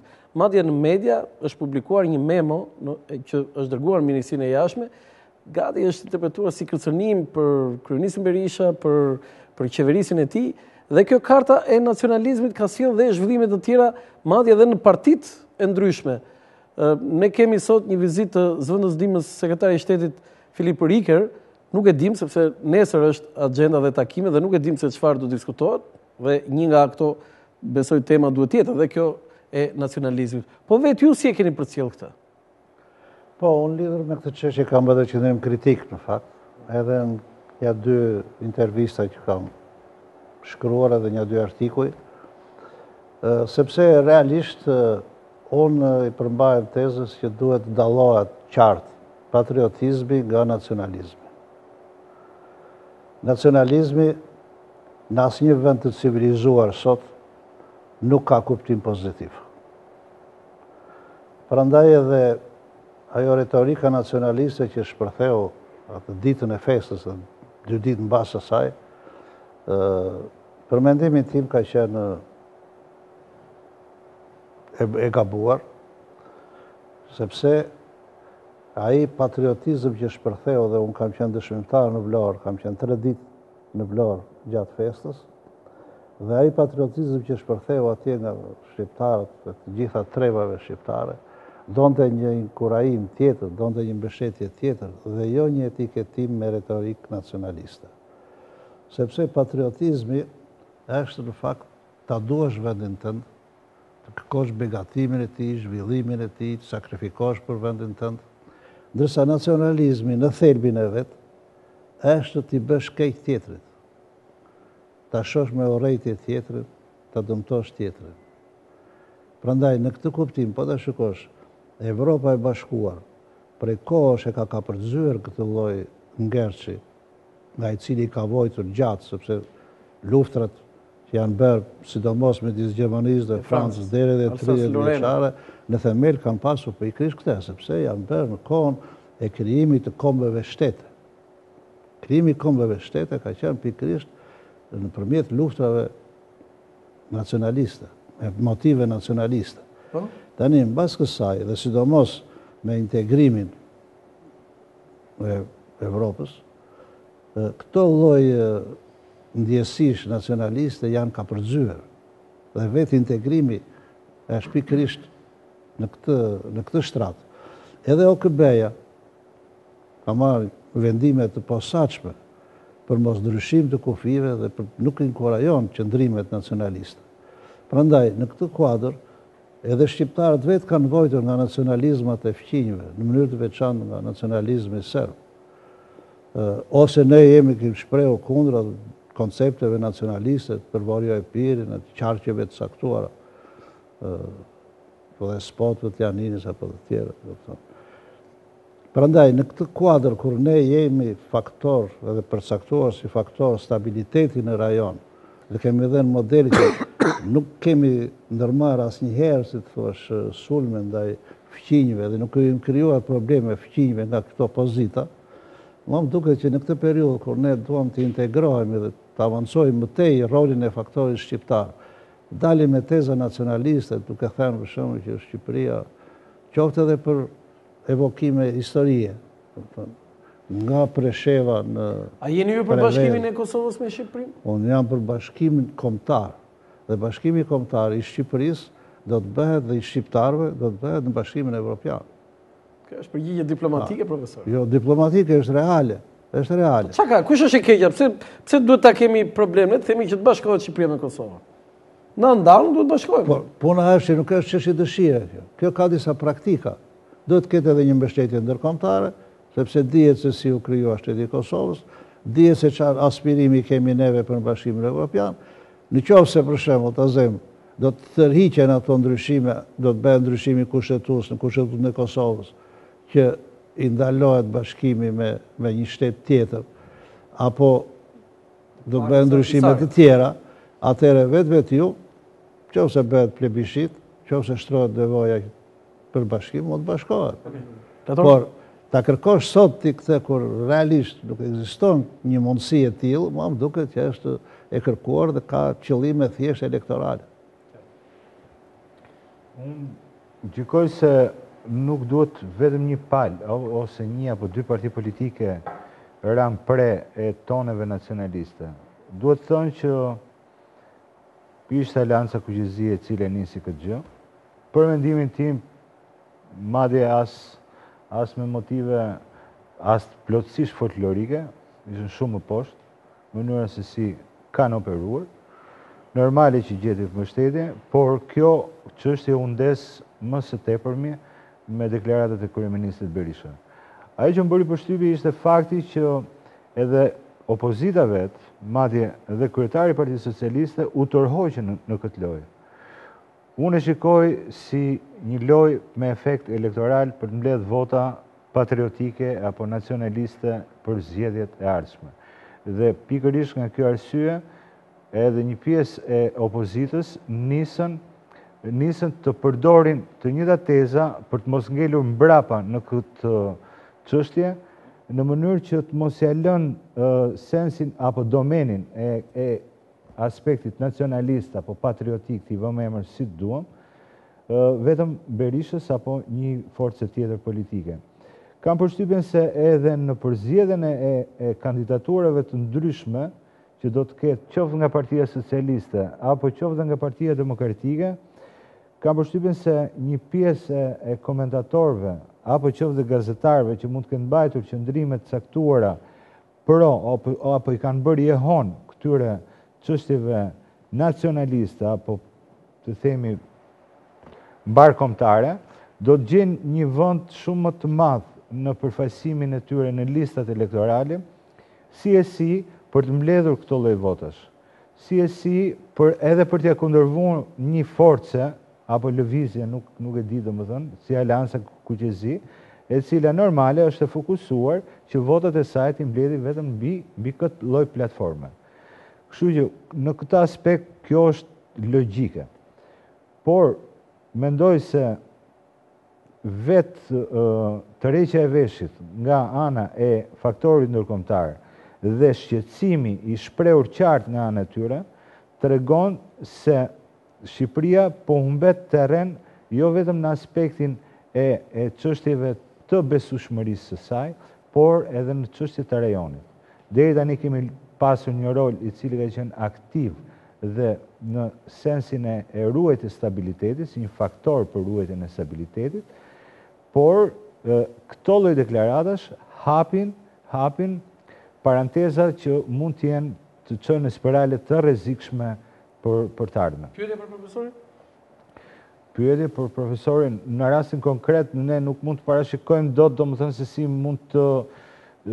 mund të shkojë kjo e gjitha kjo lojë, por në aspektin e parë, si do të komentoni deklaratat e qoftë nga Memo që u fol nga Departamenti i Shtetit, qoftë edhe nga Brukseli, apo edhe me ardhin dhe takimet e pritshme nesër të zëvendës ndihmës sekretarit amerikan të Shtetit zotit Elibert. Do ketë dhe vizita të tjera në rajon. Kjo është për të bërë. Po. Profesor? Pikërisht në këtë sfond të shoh edhe këto vërejtje apo sugjerime më tepër që për një kohë të gjatë Shqipëria ka rezultuar stabilitet rajonal dhe nuk ka shfaqur ambicie nacionaliste apo retorik nacionaliste dhe pa pritur dhe pa kujtuar, domethënë në funksion të zgjedhjeve apo thjesht të fushatës të 100 vjetorit, realisht dolli në plan kjo retorika nacionaliste, shqiptarofobia, etj. Dhe jo vetëm kaq, por janë ndërmarrë veprime konkrete edhe nga kryeministri Berisha, ka folur edhe në Bruksel, etj. Në kuptimin në një formë duke kërkuar edhe një lloj llogarie që Shqipëria shqiptarët jetojnë në 5 shtete, duhet zgjidhur kjo çështje, etj. Atëherë vetvetivu kjo me nacionalizëm nuk u zgjidhet. Çështja e integrimit shqiptarëve në një shtet apo në Bashkimin Evropian nuk u zgjidhet me nacionalizëm. Nacionalizmi është agresiv. Nacionalizmi rezulton armiqësi ndaj fqinjve. Pra, nuk mund të bësh politikë të fqinjësisë mirë nëse mban pozita nacionaliste. A t'japin vota ato, profesor? Si? T'jep vota nacionalizme? Po disa vota mund t'jap. Po zakonisht janë ato votat e shtrembra. Janë ato vota manipuluara. Të shtrembra në drejta profesor fiton zgjedhjet në? Që vinë votojnë duke ju dhënë pasaporta, apo duke ju dhënë certifikata, apo duke votuar në emër të tjerëve. Sigurisht, këtu, mbas këtyre votave, fshihet manipulimi i pritshëm i zgjedhjeve. Prandaj, Karta nacionaliste dëmton me fqinjit, po dëmton edhe këtu brenda për vetë procesin zgjedhor, dhe nuk duhet gjejë mbështetje ai që del me parulla dhe me retorik nacionaliste. A duhet bëj Partia Socialiste aleancë me Aleancën Kuqezi?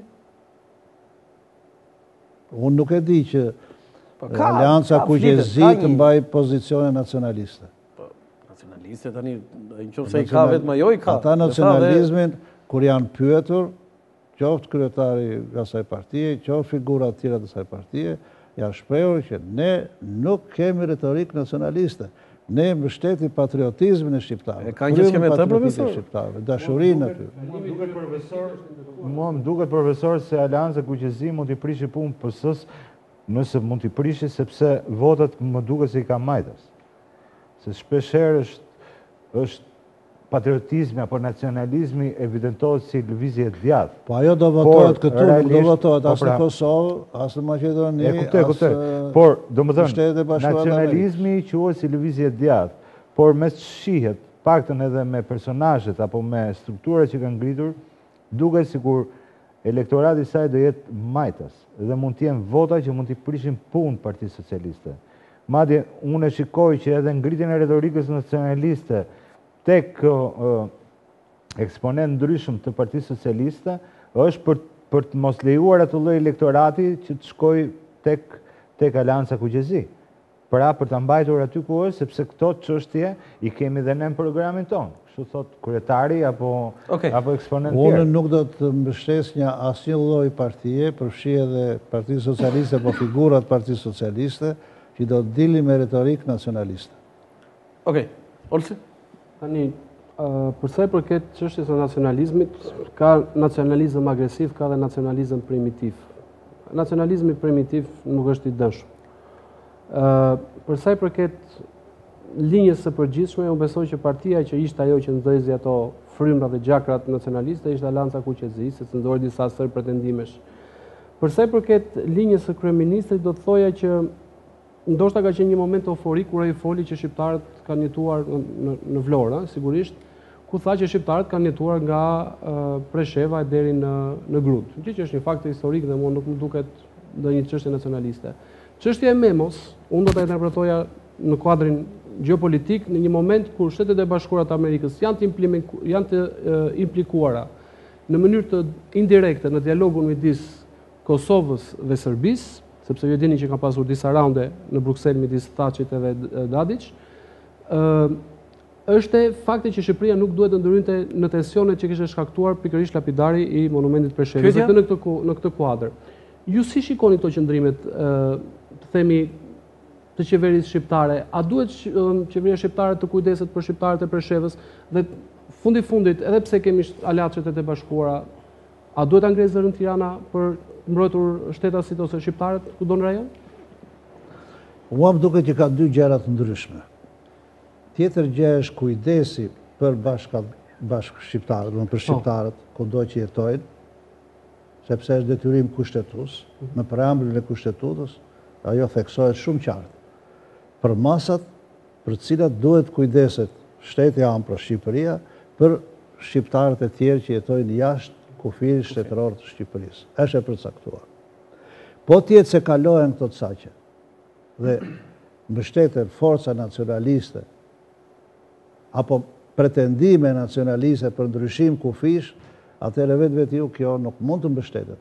Dhe pikërisht qoftë Memo, qoftë vrejtjet që janë bërë për qeverisë shqiptare, janë bërë pikërisht sepse këtu është fjala që ky nacionalizëm dolli nga goja e kryeministrit, pra e shtetit, e kryetarit qeverisë, dhe nuk ishte thjesht një shpërthim entuziazmi nga që pa për shembull gjithë ata shqiptarë, rreth 800.000 si thua që u bashkuan në Vlorë dhe festonin bashkarisht. Nuk ishte thjesht një shpërthim, sepse është vazhduar edhe më tej, edhe mbas disa ditësh kur vajti në mbledhjen e qeverisë, bëri mbledhjen e qeverisë ul në karikën e Ismail Qemalit.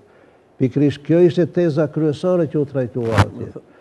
Bile edhe mbas asaj Memos, edhe mbas vrejtjeve që bëri ambasadori, kryeministri Berisha ka folur përsëri edhe në parlament foli para disa ditësh, përsëri për retorikën nacionaliste. Okej.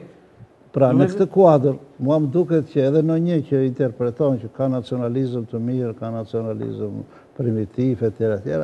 Nacionalizmi thash në sot në shoqërinë demokratike, në botën civilizuar, është me përbajtje negative. Edhe Stephen White, që është profesori i Harvardit, që citojnë disa nga këta nacionalistët tanë, që ka thënë që nacionalizmi është forca më e madhe në botë, realisht është një keq kuptim në përkthim, sepse në anglisht nuk ka dallim midis patriotizmit dhe nacionalizmit. Nationality thonë. Është fjala që nuk ka dy fjalë, një fjalë. Përdoret në dy kuptime. Pra, ai e përdor në kuptimin e patriotizmit, që është një forcë e madhe në botë. Por është interpretuar nga disa prej. Okej. Pyetje fundit, kemi ardhur në fund. Ju lutem shkurt. Profesor, nuk ju duket që qëndrimi as në BE dhe as tek krahat e mirëfilltat nacionalizmit na mban më larg Brukselit, pra nëse do kishim marrë atë statusin e vendit kandidat, ne do ishim më larg tezave dhe qëndrime nacionaliste se sa të qemi sot. Pra, ky ambiguitet dhe ky tranzicion apo rrugë e ndërmjetme na mban ende na ushqen me këto tezat nacionaliste për të mbajtur rreth vetes disa vota. Ky do të ishte justifikim. Ky do të ishte justifikim. Jo, them, a do ishim në një pozicion tjetër më të mirë nëse? Vetveti del që kjo është një kartë presione, që i bën presion edhe Evropës, i bën presion edhe Shtetet Bashkuara të Amerikës, që po të jetë se ju mbani këto qëndrime ndaj nesh, atëherë ne destabilizojmë rajonin, sepse ne kemi të gatshëm tezën nacionaliste, sepse jemi të ndarë në 5 shtete, ju bëjmë thirrje të ngrihen gjithë, dhe atëherë vetvetiu, domethënë, do të krijojmë probleme, do të krijojmë telashe, destabilizohet rajoni. Dhe ju kujdeset për stabilitetin e rajonit, ne kemi në dorë ta destabilizojmë. Atëherë rëndohet edhe më shumë gjendja, sepse del që përdoret si kartë edhe për efekte elektorale, që atëherë më lini të bëj çfarë të dua këtu në Shqipëri, të fitoj me gjitha mënyra, me gjitha mjetet, se ndryshe unë do përdor kartën nacionaliste. Kemi ardhur në fund të emisionit. Profesor Plumbi, ishte kënaqësi që për 2 orë ne diskutuam, ndoshta na ngelen dhe gjëra tjera për diskutuar, po besoj ato më të rëndësishme, më thelbësore ne diskutuam, ishte kënaqësi që ju kisha në emisionin tim. Kënaqësia është e imja dhe falenderoj edhe kolegët gazetarë që ishin të pranishëm dhe ndihmuan bashkarisht për diskutuar disa tema me të vërtet të rëndësishme. Një falënderim dhe përvojë edhe për ne, faleminderit. Dhe një falënderim dhe për ju të dashur kolegë. Të nderuar teleshikues, ky është emisioni im për sot nga Ora Lança Foku, natë e mirë.